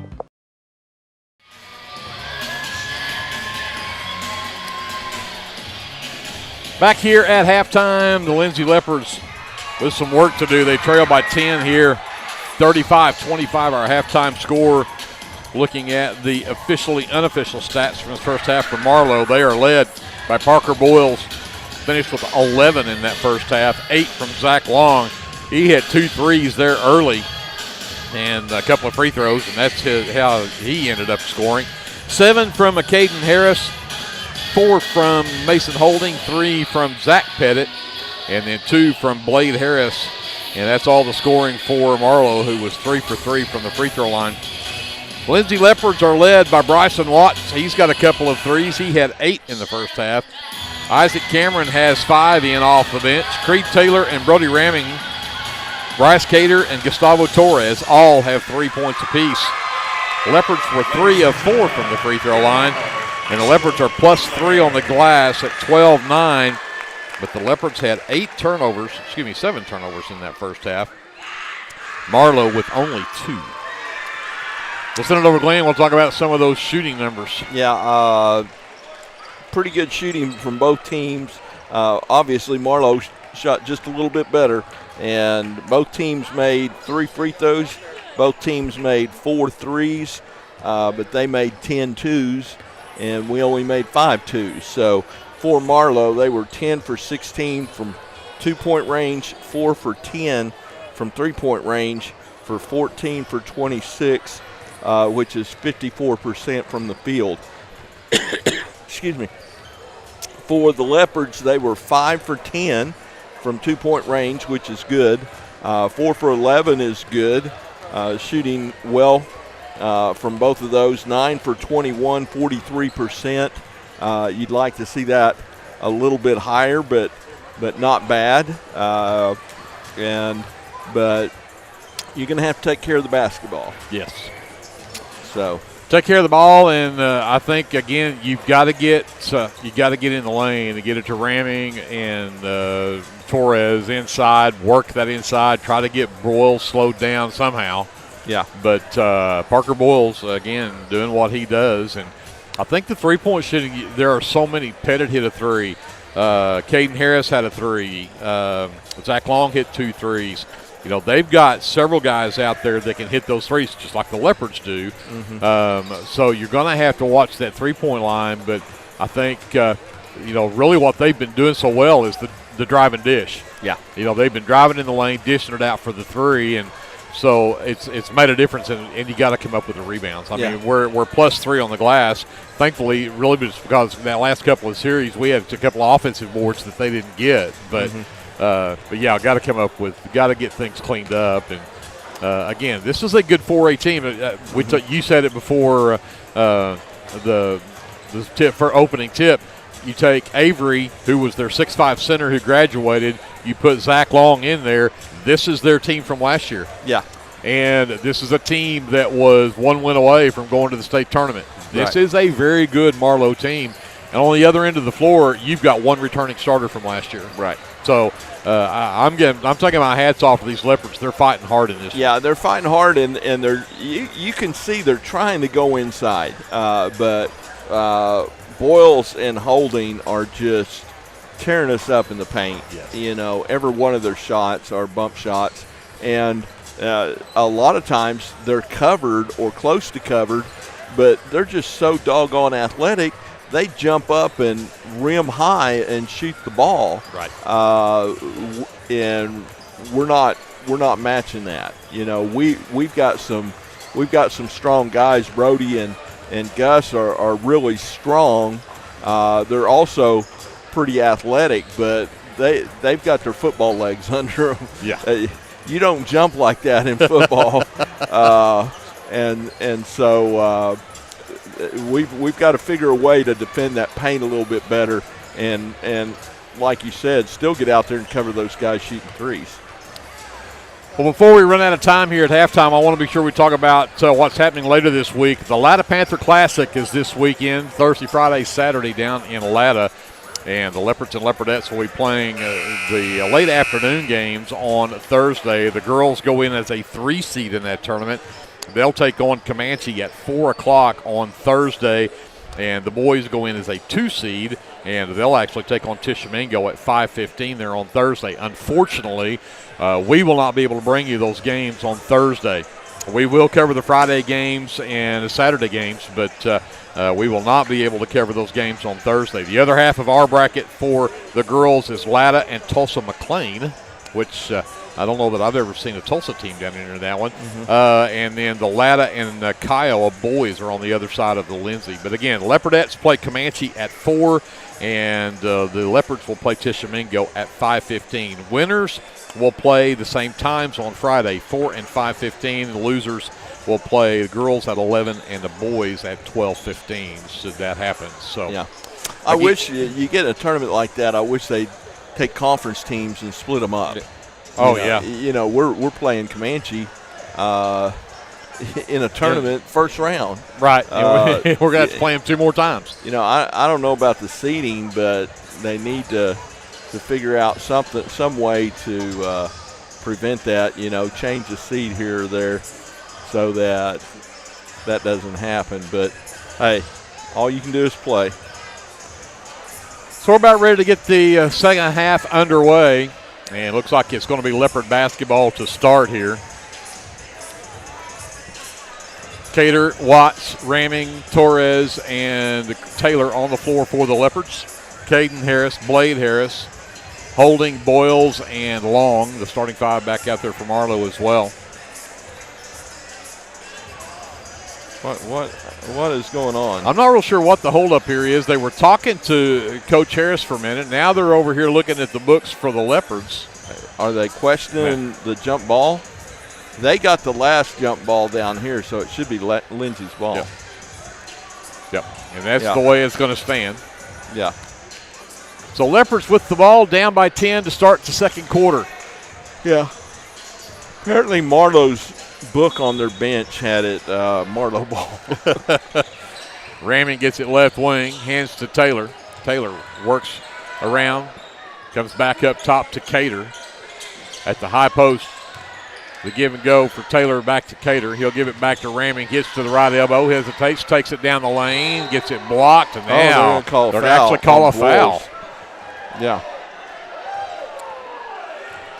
And they're going to give it on the shot. Broyles picks up his first, team's first of the quarter.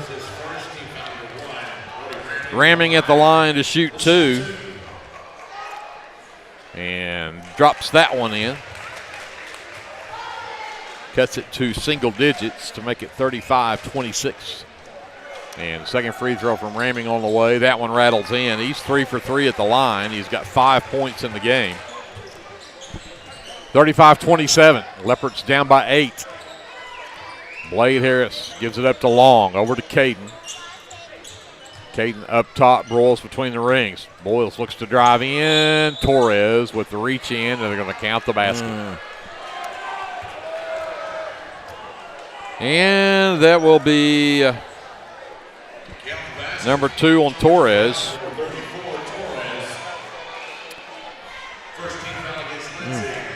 You can't give Wolves that much of a running start. No. You know. He's too quick on the moves. Yeah, he had Torres on his heels and wasn't much Gus could do right there. Back to an 11-point game now, 38-27. Ramming with it right wing, around the screen for Torres, into the lane, free throw line jumper from Ramming is up and good.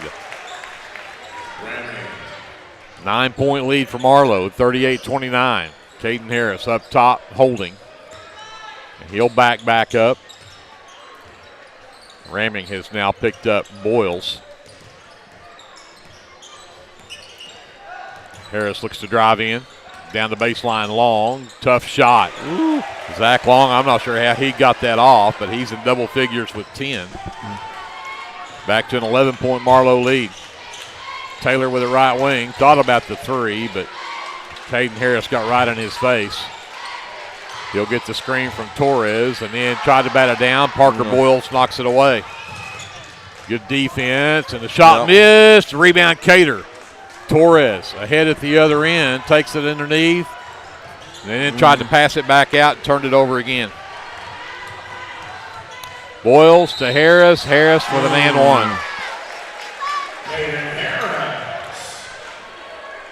Count the basket, Louis the line, shooting one. Foul called on Ramming. It's his second. That'll be the second team foul. Team foul number 2. And Hernandez is going to check in for Creed Taylor.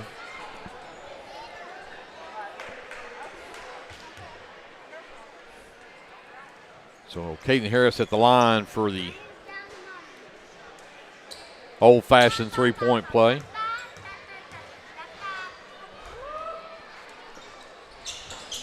And he got it.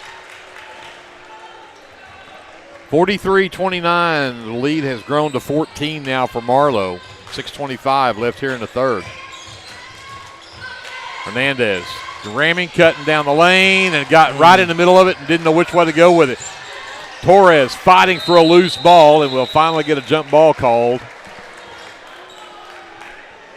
And possession arrow, Marlow. Yeah, Brody, good drive right there. He just got caught underneath the rim. He couldn't go left or right. Yep. Long left wing, up top, Holding. Looks to drive in on Torres. Flips it up top. Harris out to Holding. Long three, no. Rebound underneath. Ramming and Torres both fought for it, and it'll go out off of the Leopards. 6 minutes exactly left in the third. It's a 14-point Marlow lead. Boyles. Caden over to Long. Blade in the corner. Back over to Long. Hands it back to Caden. Caden drives the lane. And they're going to call a foul on Hernandez. I really thought he had him tied up right there. Second on Hernandez. Third team foul.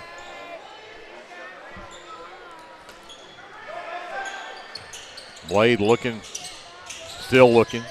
And we're going to, do we get a timeout called? Yeah, I got a timeout. So timeout Marlow, 43-29, 5:47 left in the third. We're going to send it up to JD. We'll take a timeout and be back right after this. Leopard basketball is presented by the First National Bank here on KBLP Live.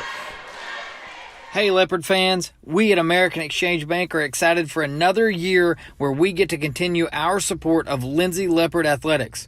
Join us in cheering on our Leopards or catch all the action right here on KBLP Live. American Exchange Bank at 402 South Main has been the bank for the Leopards for nearly 100 years. Come see us if you're looking for a different banking experience. Member FDIC and equal housing lender. At American, we are Leopards supporting other Leopards. 5:47 left to go here in the third. Marlow with the basketball and a 14-point lead out of the timeout. Blade Harris looking. They'll lob it to Boyles in the lane. Tries to drive down. I thought he might have traveled there, but he got a tough shot to go. Yeah, again, they just get so deep and jumps up over us. Watts out between the rings around the screen from Torres. Dumps it out in the left corner for Cater. Three ball is on the way. Rims out. Rebound Hernandez. That one won't go. It's still loose, and finally Long will come away with it.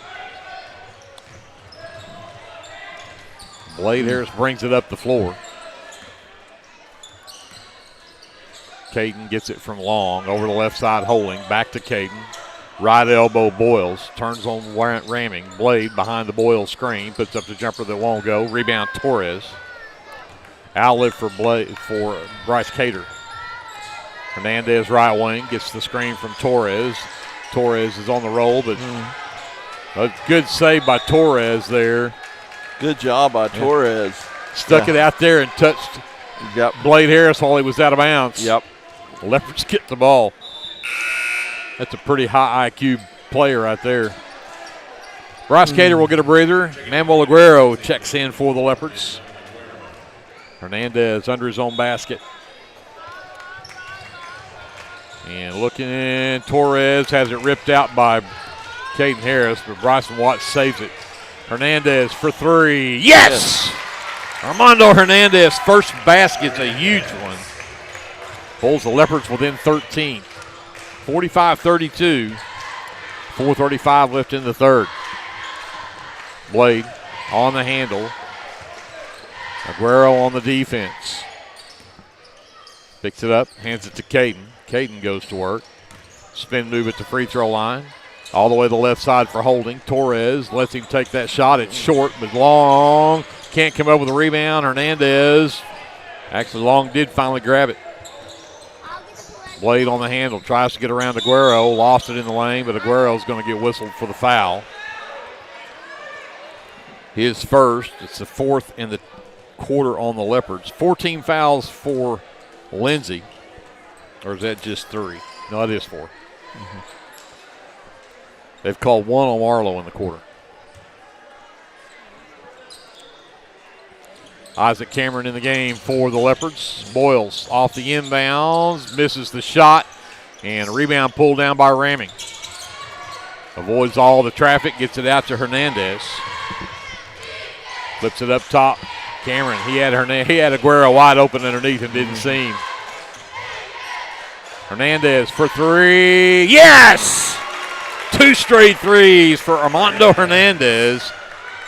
And the Leopards are back within 10, 45-35, 3:40 left to go. And Watts tips it away. It's a 2-on-1 break. Hernandez, yes!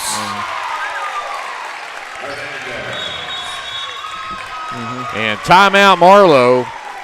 Yep, the Leopards have gone on an 8-0 run to pull back within 8 at 45-37. It was 45-29. And then the Leopards get a couple of threes and a basket from from Hernandez.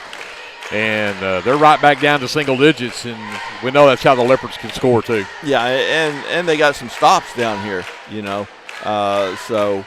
that's how you're going to get back in the game is making shots and then getting stops. But how big is that from Armando Hernandez? He's kind of struggled in the first 2 games and in the first half today as well. But hit 2 big ones right there, and then finishes that fast break from Bryson Watts, contested, and so good job by Armando. We got to get the stops. We got to get the shots to fall, but you kind of get Marlow rattled a little bit, and now all of a sudden the Leopards are back within 8. They will bring Mahaffey back in out of this timeout for the Outlaws. Also bring in Zach Pettit. But Marlow basketball up by 8, 3:24 left here in the third as we come out of the timeout. Caden Harris will send it out to Blade Harris. He'll bring it across the timeline. Let's see what Coach Harris has gotten called. Leopards have gone to a zone trap here. Pettit sends it right side to Boyles. Boyles into the lane, and they're going to call a foul. There was 4 black shirts there. Let's see which one they decide to call it on. And they're going to call it on Isaac Cameron. That'll be his first, and that's the 5th team foul. So the final 3:10, Marlow will be in the bonus, and they've only called 1 foul on Marlow so far.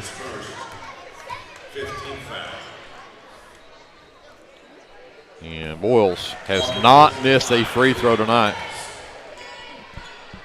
Yeah, he's their best player. Yep. Blade Harris checks out, holding his back in. And Zach Long is also in and replaces Caden Harris. He missed a free throw. I jinxed him. Yep. Rebound pulled down by Aguero. Hernandez on the handle. Give it up to Aguero. Gets around the screen from Ramming. Over to Watts. Watts will back it out. Gets the screen from Brody. 3-pointer top of the key is nothing but net. Bryson Watts' third three of the game, and the Leopards are within 6.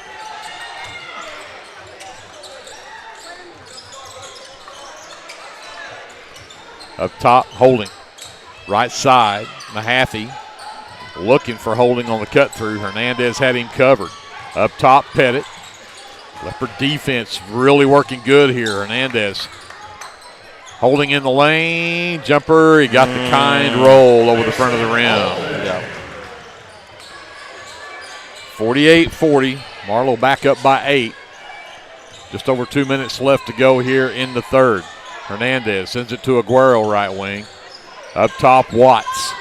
Over to Cameron left side. Ramming comes to set the screen. Cameron steps in the lane. Double team, puts up the jumper, left it too strong. Rebound is pulled down, and then they're going to call a foul on Hernandez, trying to go in and tie up the ball. Unreal. And, of course, this will be 2 free throws.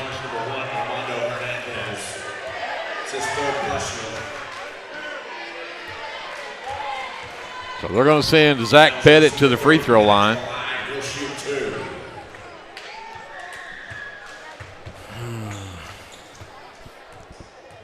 I like the official actually sitting there having a conversation with Hernandez as he tries to understand the call there, but Pettit hits the free throw to take it back to a 9-point deficit.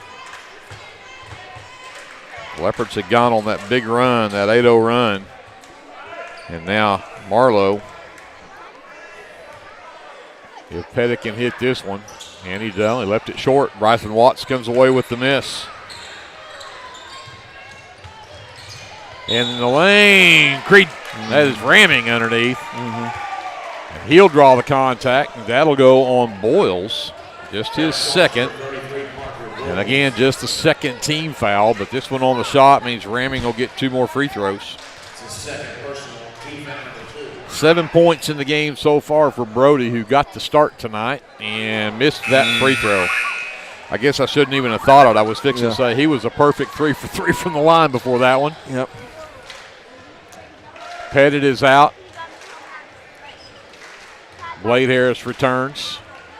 Excuse me, Caden Harris. Ramming's second free throw is up and good. 49-41, Leopards down by 8, 1:45 left to go here in the third. Long works to the top of the key. Hernandez picks his pocket.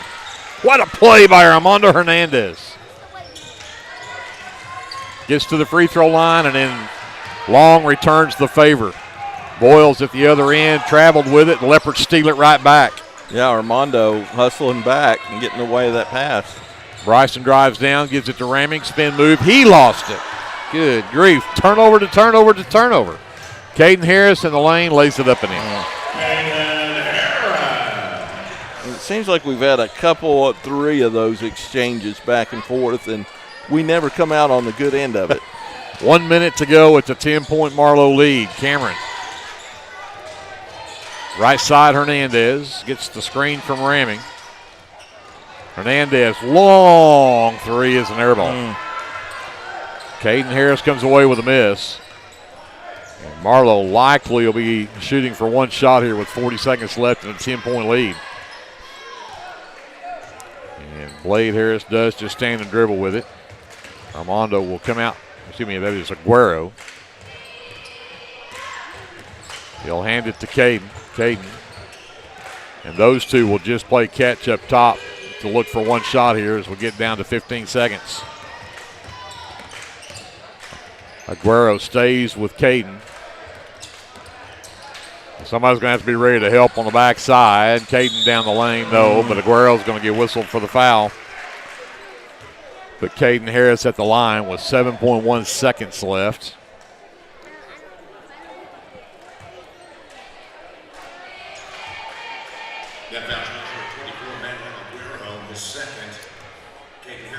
Harris 1 for 1 at the line, his last trip. Yeah, he'll drop that one in. He's got 13 in the ball game now. Pettit returns for Boyles. Hernandez checks out. Taylor returns for the Leopards. Second free throw from Caden Harris on the way. That one is also good. 53-41, Marlow by 12, 7 seconds left. Mahaffey returns for Caden for this final 7 seconds.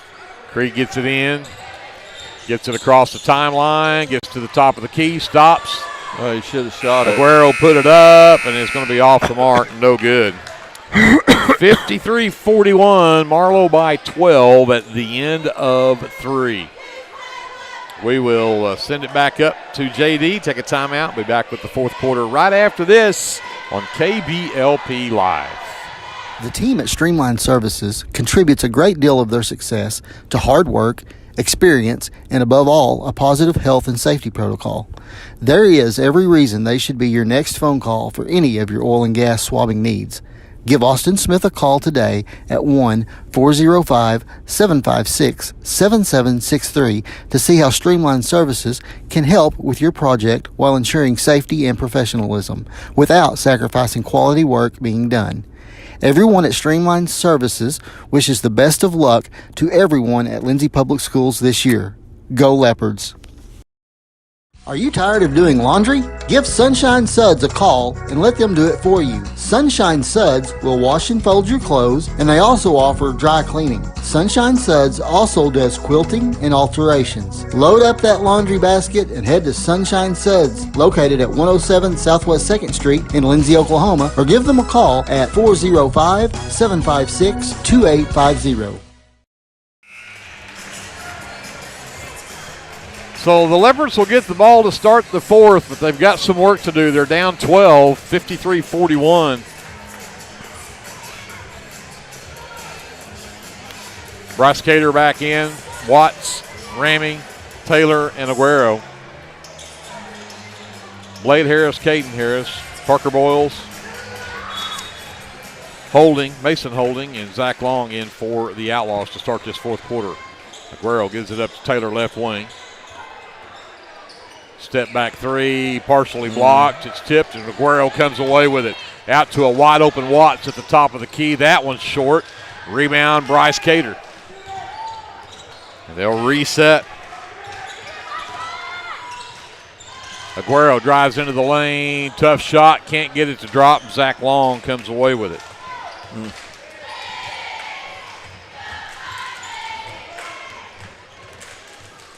Caden Harris gets it from Blade, sends it left side to Holding. Back up top, Caden around the screen from Boyles. We got a mismatch underneath now with Watts trying to cover Boyles, but Raming doing a good job of staying with Caden Harris. Long sends it out to Blade right wing. And they're going to call the hand check on Aguero.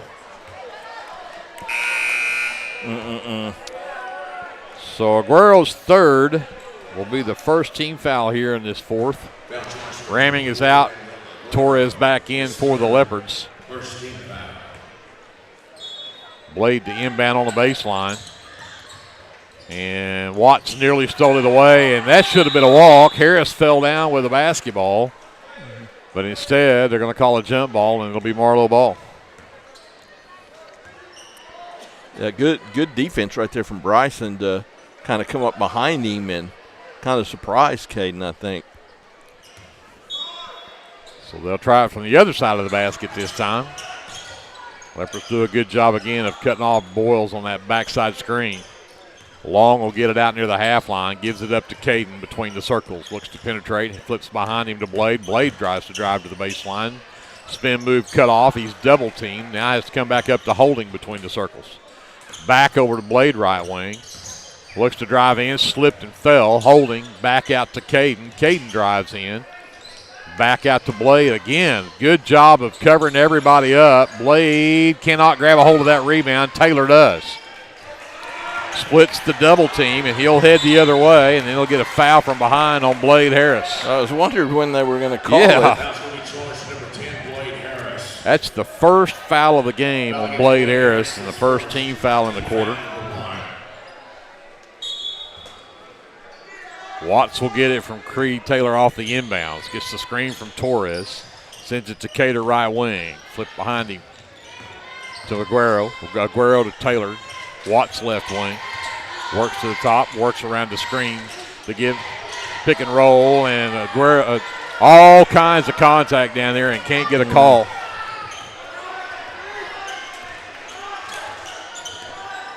Torres just mugged as he goes to the basket. No whistle. Holding left wing. Up top, Blade to Caden right wing. Up top, Long, run off the three-point line by Taylor. Boyles out on the right wing. Back over to Blade left side. Caden up top. Watt stays with him there. Holden gets it back on the right wing. Up top, Boyles. Looks to penetrate down. Double team. Dumps it underneath. Holding. Blocked from behind by Taylor. Out of bounds. Last touch by Long. The Leopards will get it back. Good job right there from Taylor to block that shot. Ramming returns. Torres gets a breather as the Leopards will bring it in. We've played, 2.5 minutes here, and neither team has scored here in this fourth quarter. Yep. Cater top of the key, thought about the three, went to Watts' right wing instead. Watts will dribble it back up, sends it to left side. Taylor to Cater. Cater looks to drive in. Step back three on the way. Got it! Bryce Cater for three. Timeout, Lindsay. Second three of the game for Cater. He's got 6, and it's 53-44. Leopards are down by 9. It's a full timeout. So let's take a 60-second break, and we'll come back to Marlow. Leopard basketball is presented by the First National Bank right here on your sports leader in South Central Oklahoma, KBLP Live. BC Factoring and Finance is a local, family-owned finance company. We assist small businesses with flexible and creative financing solutions to meet their cash flow needs. Call us to discuss ways we can help free up your time to focus on building your business.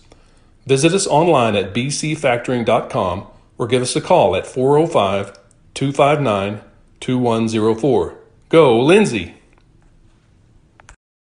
El Unico Taco Truck is ready to curb your hunger. The traveling taco truck has locations in Lindsay and Blanchard and is available for catering services. You can contact El Unico to book your next event at 405-760-0821. El Unico enjoys supporting all of our Leopards with their Taco Tuesdays. Reach out to El Unico for your next event.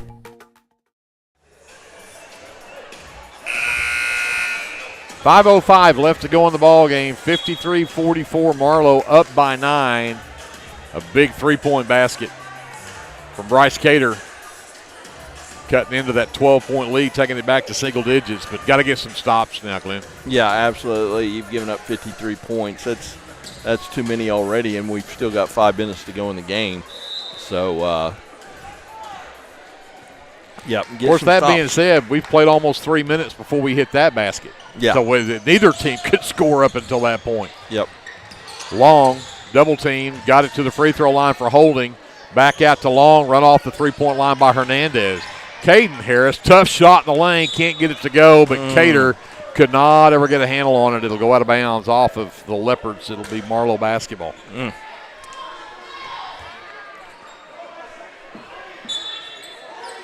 Blade to inbounds. Still trying to find somebody. He'll lob it all the way out. Caden Harris drives it back down. Boyles from the baseline. Scoop shot won't go. Rebound is tipped. Caden Harris will come away with it. Into the right corner. Boyles again drives into the lane. And Hernandez backs the pass down. Wow. He was way up there. Yes, he was. Watts to the right side for Cater. Into the right corner, Hernandez. The screen from Ramming. Right elbow. Pulls it back out. Cater gets it back. Comes back to Hernandez. They're going to back it out, set it up. Cater, long wing three. Won't drop. Holding the offside rebound. We had a mismatch underneath. So Blade will send it across to Caden. Leopards look to trap. Got it to Long. And then Ramming knocked it loose. Last touched by Zach Long. It'll be Leopard basketball. That is now 10 turnovers in the game on Marlow, 8 here in this half. Yeah. Good job by the Leopards. They changed defenses right there and throwing a little something different at them so they can't just run their offense. And It's working out well for him so far. Pettit checks in, Holding checks out for the Outlaws. Hernandez will bring it up for the Leopards. Watts gets it left wing, works around the screen from Ramming, goes right side to Cater. Taylor out in the right corner.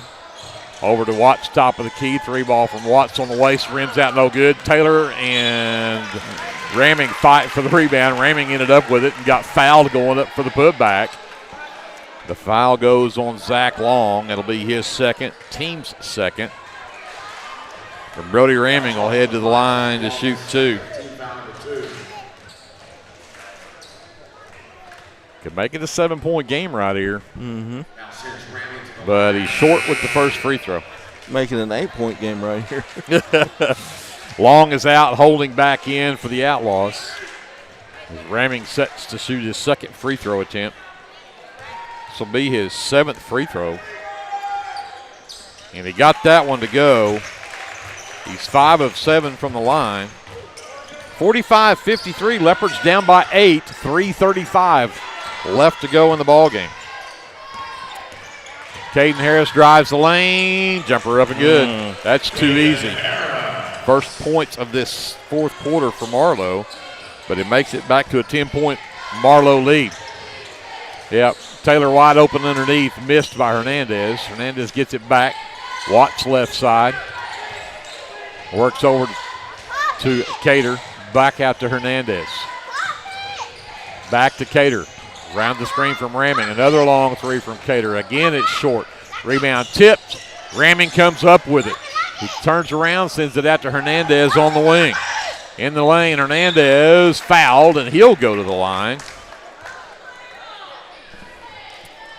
That foul called on Zach Pettit, his second, team's third in the quarter.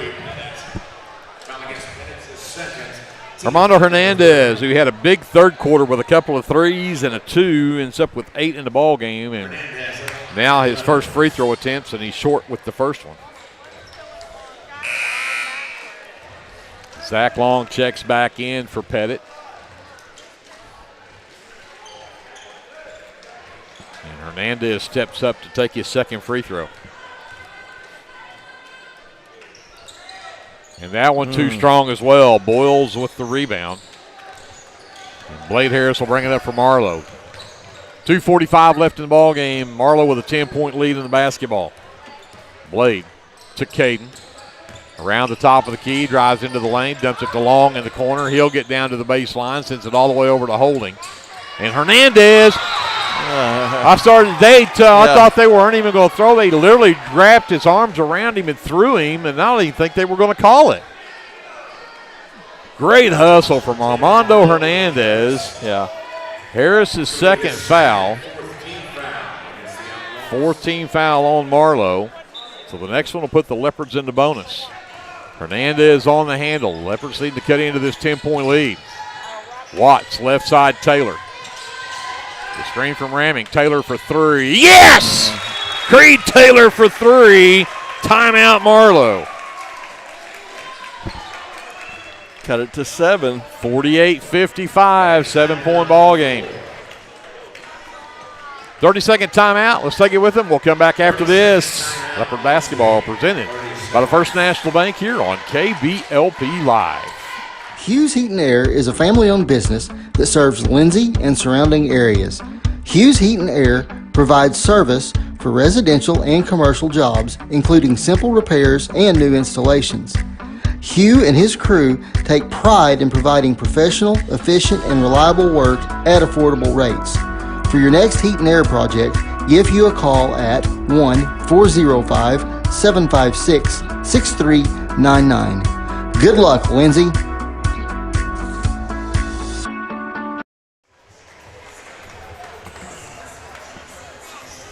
Huge three-point basket from Creed Taylor.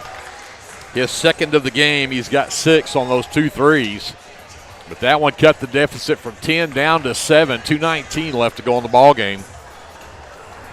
I'd like to see another one come back, last-second shot and win, just like we did last week, Lee. That would be nice. So Blade and Caden Harris will play catch across the timeline with it. The Leopards come to trap. Got it away to Caden. Caden trap, pass tips, and Watts. Oh, it's off them. It's off them. Should be Lindsay. And nope, they're going to give it to Marlow. It's a bad call. It's a bad call. Tough break. Caden Harris to Blade in the backcourt. Watts will actually pick him up back there. He'll race across the timeline to the left side. Triple team. Holding gets it back. Yep.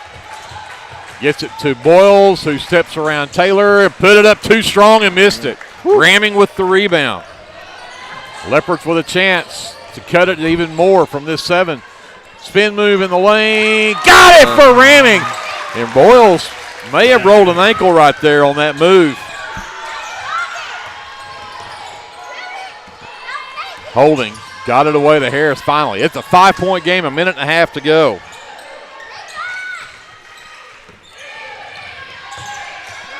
Blade Harris trapped, gets it away to Caden. He's trapped. Skip it over to Holding. And now Caden Harris is down holding a leg. And this is a cramp. And Armando Hernandez over there helping along with Bryson Watts.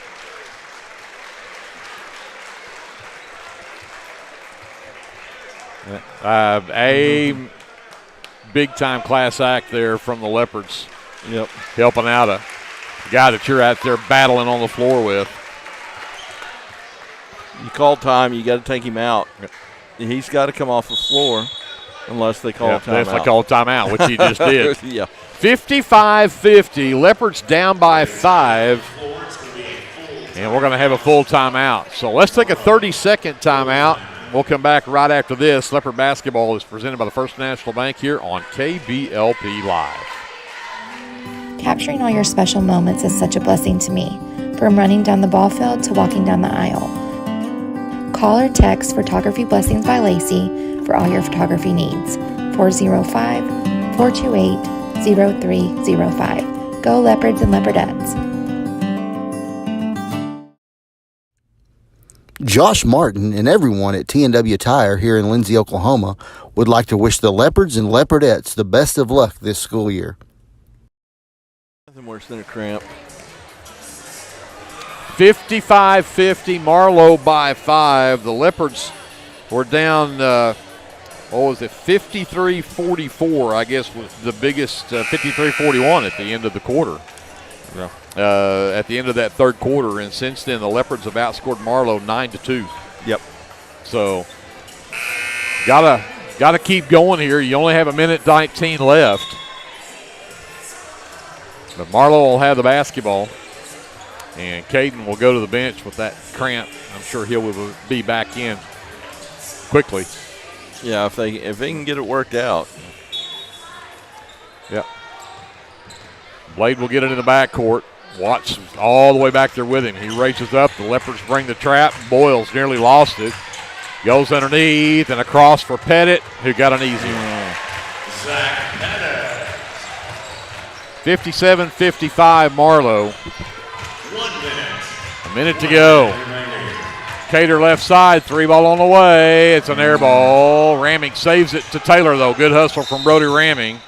And a timeout call by Devin Terry for the Leopards with 52 seconds left in the ball game.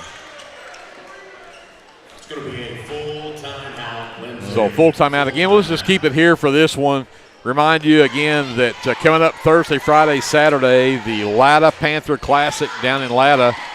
Leopards and Leopardettes will be in that one. They will play Thursday, the girls at 4 o'clock against Comanche. The boys will play at 5:15 against Tishomingo. But we will not be able to bring you those games, unfortunately, here on KBLP. Just too many schedule conflicts. And they don't ask us before they schedule these games. No, it's like, come on. If they could accommodate us and play a little later, exactly. Some people have jobs. It's just not fair. But anyway, so we will not be able to carry the games on Thursday. However, we will bring you the games on Friday and Saturday.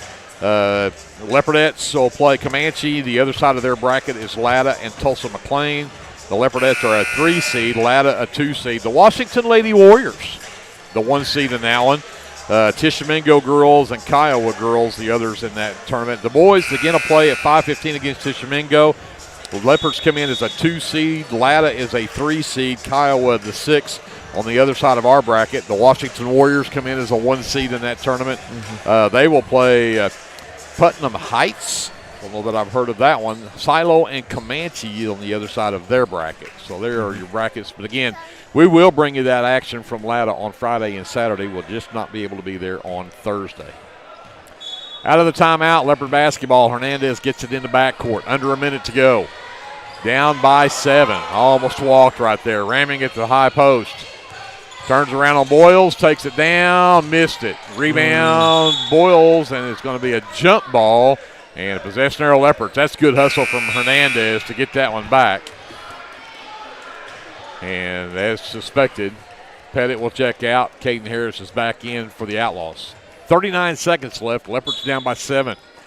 Got the ball on their end of the floor, though. They get it to Taylor up top. 3 ball from Creed on the way. Skips out no good. And nearly came up with that one for Hernandez, but they're going to say knocked out of bounds by holding. The Leopards still have it. 35 seconds left. Cater gets it low post. He'll work out to the wing. Gets it out to Hernandez. Catch fire 3. Skips across. Taylor, the offside rebound and put back. Timeout, Lindsay. It's 57-52, 27 seconds, 27.5 to be exact. Well, again, keep it here for this timeout. But 27 and a half seconds, you know that Coach Terry's going to have him come out full court press. Absolutely. Yep. You got Aguero coming in, Manuel Aguero. Get that speed out there and quick hands. Yep. Yeah. 27 seconds left, and the Leopards have, this is probably the good thing, the Leopards actually have 4 fouls to give before they're shooting free throws. Yeah. Actually 3. We've got 2 team fouls. Yeah. So you look at it from that respect, you can afford to be a little bit aggressive here trying to get that loose ball. Yeah, you can slap at the ball, slap at hands. You can really get after them. Get up in their body, and if they call a foul, so what? They're still not shooting free throws. So,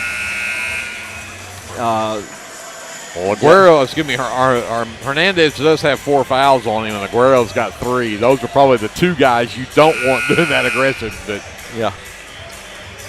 But they will pick him up full court here, and I think you got to watch out for the guy streaking to the other end of the floor. Yep. And they'll give it over to Long to bring it in. Boyles will get it. And Taylor will reach in and foul Boyles. That's just the 3rd on Creed, 3rd team foul. Just 2 seconds gone off the clock from that.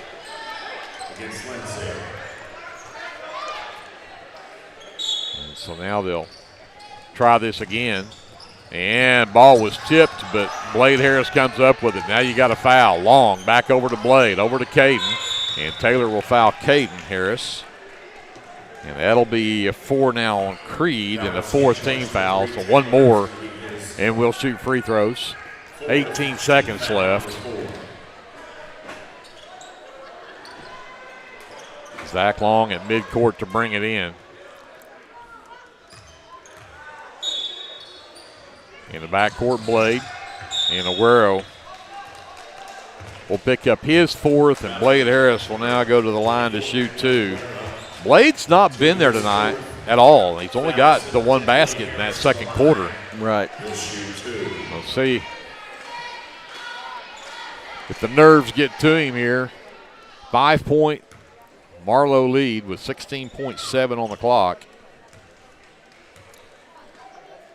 And he'll drop that one in.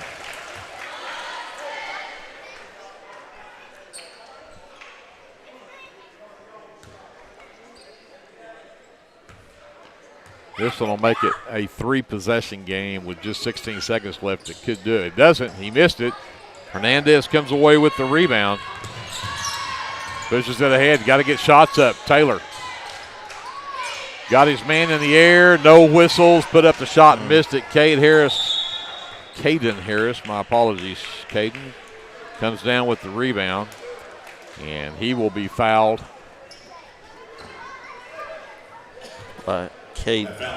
Bryce Cater. So Cater picks up just his first personal, but 2 free throws coming up for Caden Harris, and the Leopards are going to see this one slip away from him.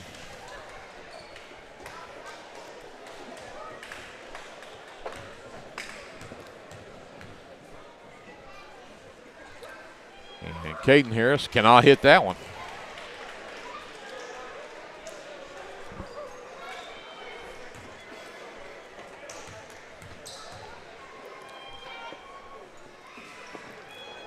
And he won't get either one of them to go. And the Leopards with a half-court shot from Bryce Cater that hit the backboard in the rim but wouldn't drop.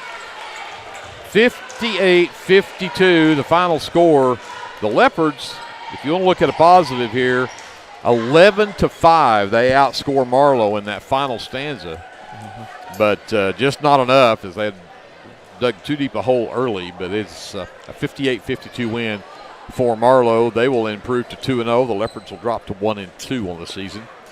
We'll take a quick timeout. Glenn and I will figure out our official and unofficial numbers from this first half and wrap this one up for Marlow right after this here on KBLP Live. First National Bank of Lindsay is proud to be a sponsor of tonight's broadcast. Whether you're looking for a business loan, personal loan, or a certain type of deposit product, chances are we have what you're looking for. First National Bank, locally owned and operated, insured by FDIC, Equal Housing Lender. Tabor's Drug has been locally owned and operated for almost 60 years and has employed many leopards and leopardettes. We are very proud to be a supporter of our sports teams. At Tabor's Drug, your prescriptions are filled with care and accuracy, and our pharmacist is available for free consulting concerning your prescriptions bought at Tabor's. We also offer interpreters for our Spanish-speaking friends. We are a very friendly store that has that small town feel. You can reach us at 405-756-4511. Come and see us. Car Care Center is your hometown auto repair shop right here in Lindsay, America at 211 West Cherokee, providing complete automotive repair on foreign and domestic cars and trucks. So if your ride needs repair or service, Car Care Center can get it done. Whether it's radiators, mufflers, brakes, or diagnostics, Car Care Center can handle whatever you need to get back on the road. Call Car Care Center at 405-756-1447. That's 756-1447. Available Monday through Friday from 8 a.m. to 5 p.m. That's Car Care Center at 211 West Cherokee in Lindsay. Clements Insurance provides insurance coverage to best suit your needs. We offer auto, home, farm, life, and business policies. Come by 109 West Chickasaw or call 405-756-2253. Clements Insurance is carrying on the tradition to satisfy you. So come see me, Keith, or Beth. Go Lindsay. Whether you want to promote your business or unite your team, depend on Design It. Locally owned and operated, we are dedicated to offering the service you need to give you the results you deserve. We are committed to providing you with custom screen printing, embroidery, custom graphic designs, logo designs, and we have a creative arts department and an in-house artist who can take your idea and give it our professional touch with custom art services. Contact us today.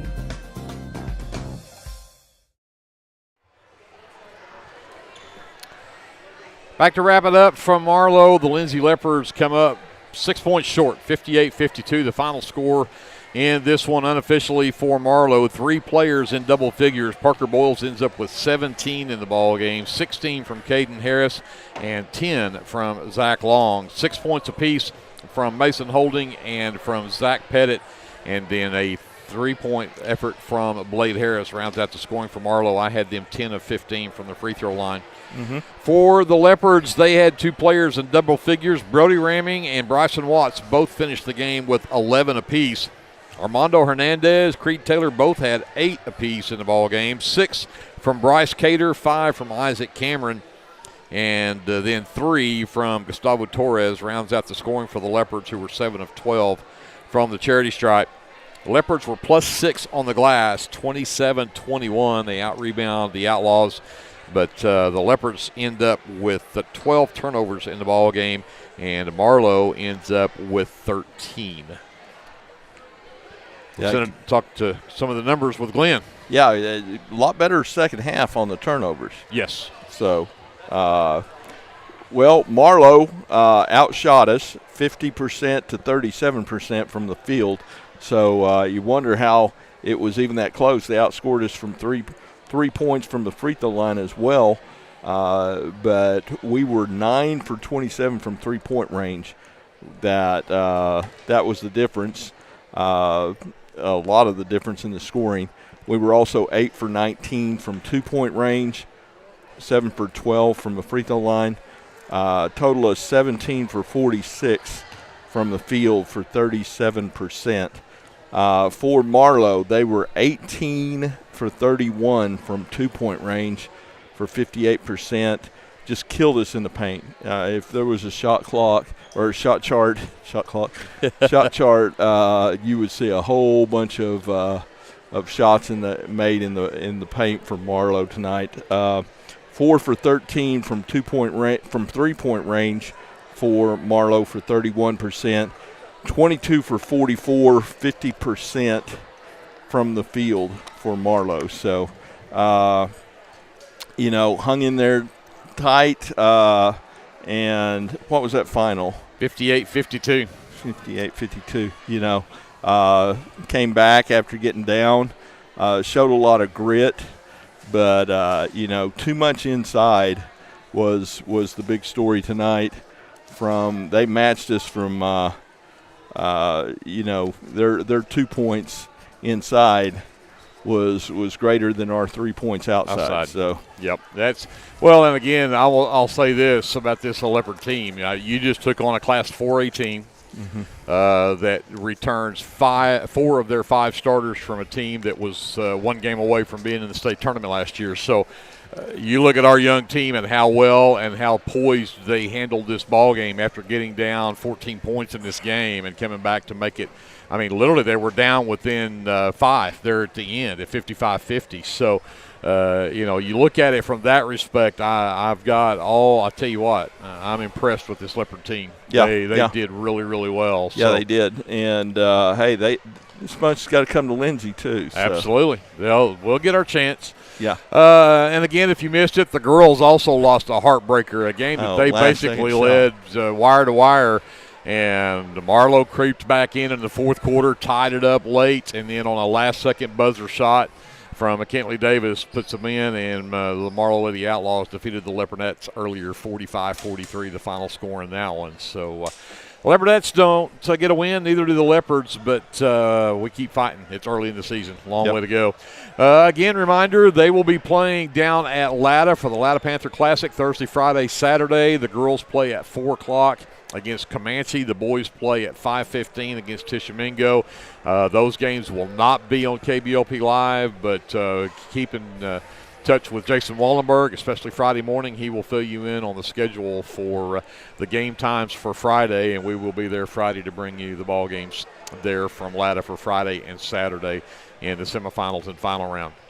With that, we're going to say goodnight from Marlow. Glenn, great job. You too. Glad you made it down here. Yeah. Thank goodness I didn't see a highway patrol between Norman and here. Norman here. There you go. Yeah. But appreciate Glenn very much. Also, JD running our live stream. Andrew, ESPN Lion up on the camera.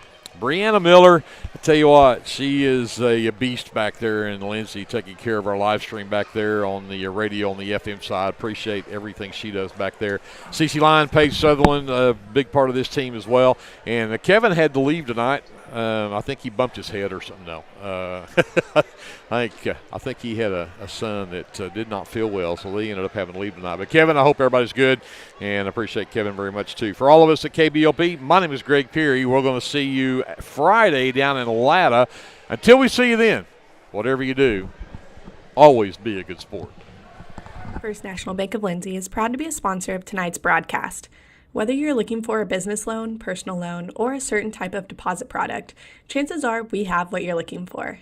First National Bank, locally owned and operated, insured by FDIC, Equal Housing Lender. Hey there, this is Trace Adams with Hassler Hot Oil Service. We are family owned and operated with over 25 years experience. I am a fourth generation Lindsay Leopard, and we proudly support Lindsay Leopards and Leopardettes athletically and academically in all their endeavors. Call my dad, Greg Adams, at 405-756-6075 for all of your hot oiler needs. Again, that's 405-756-6075. Go, Lindsay! This is Dr. Matt Shelton with Lindsay Family Dentistry. I'm a 1997 graduate of Lindsay High School and have been practicing dentistry in Lindsay since 2006. We welcome you to come by our dental practice so we can help you and your family with all your dental needs. We offer dental services for everyone at every age, from braces to aligners to crowns, bridges, dentures, and implants. Give us a call today at 405-756-4093 or stop by at 102 Southwest 7th Street and let us give you the healthy, beautiful smile you've always dreamed of. Hey Leopard fans, we at American Exchange Bank are excited for another year where we get to continue our support of Lindsay Leopard Athletics. Join us in cheering on our Leopards or catch all the action right here on KBLP Live. American Exchange Bank at 402 South Main has been the bank for the Leopards for nearly 100 years. Come see us if you're looking for a different banking experience. Member FDIC and equal housing lender. At American, we are Leopards supporting other Leopards.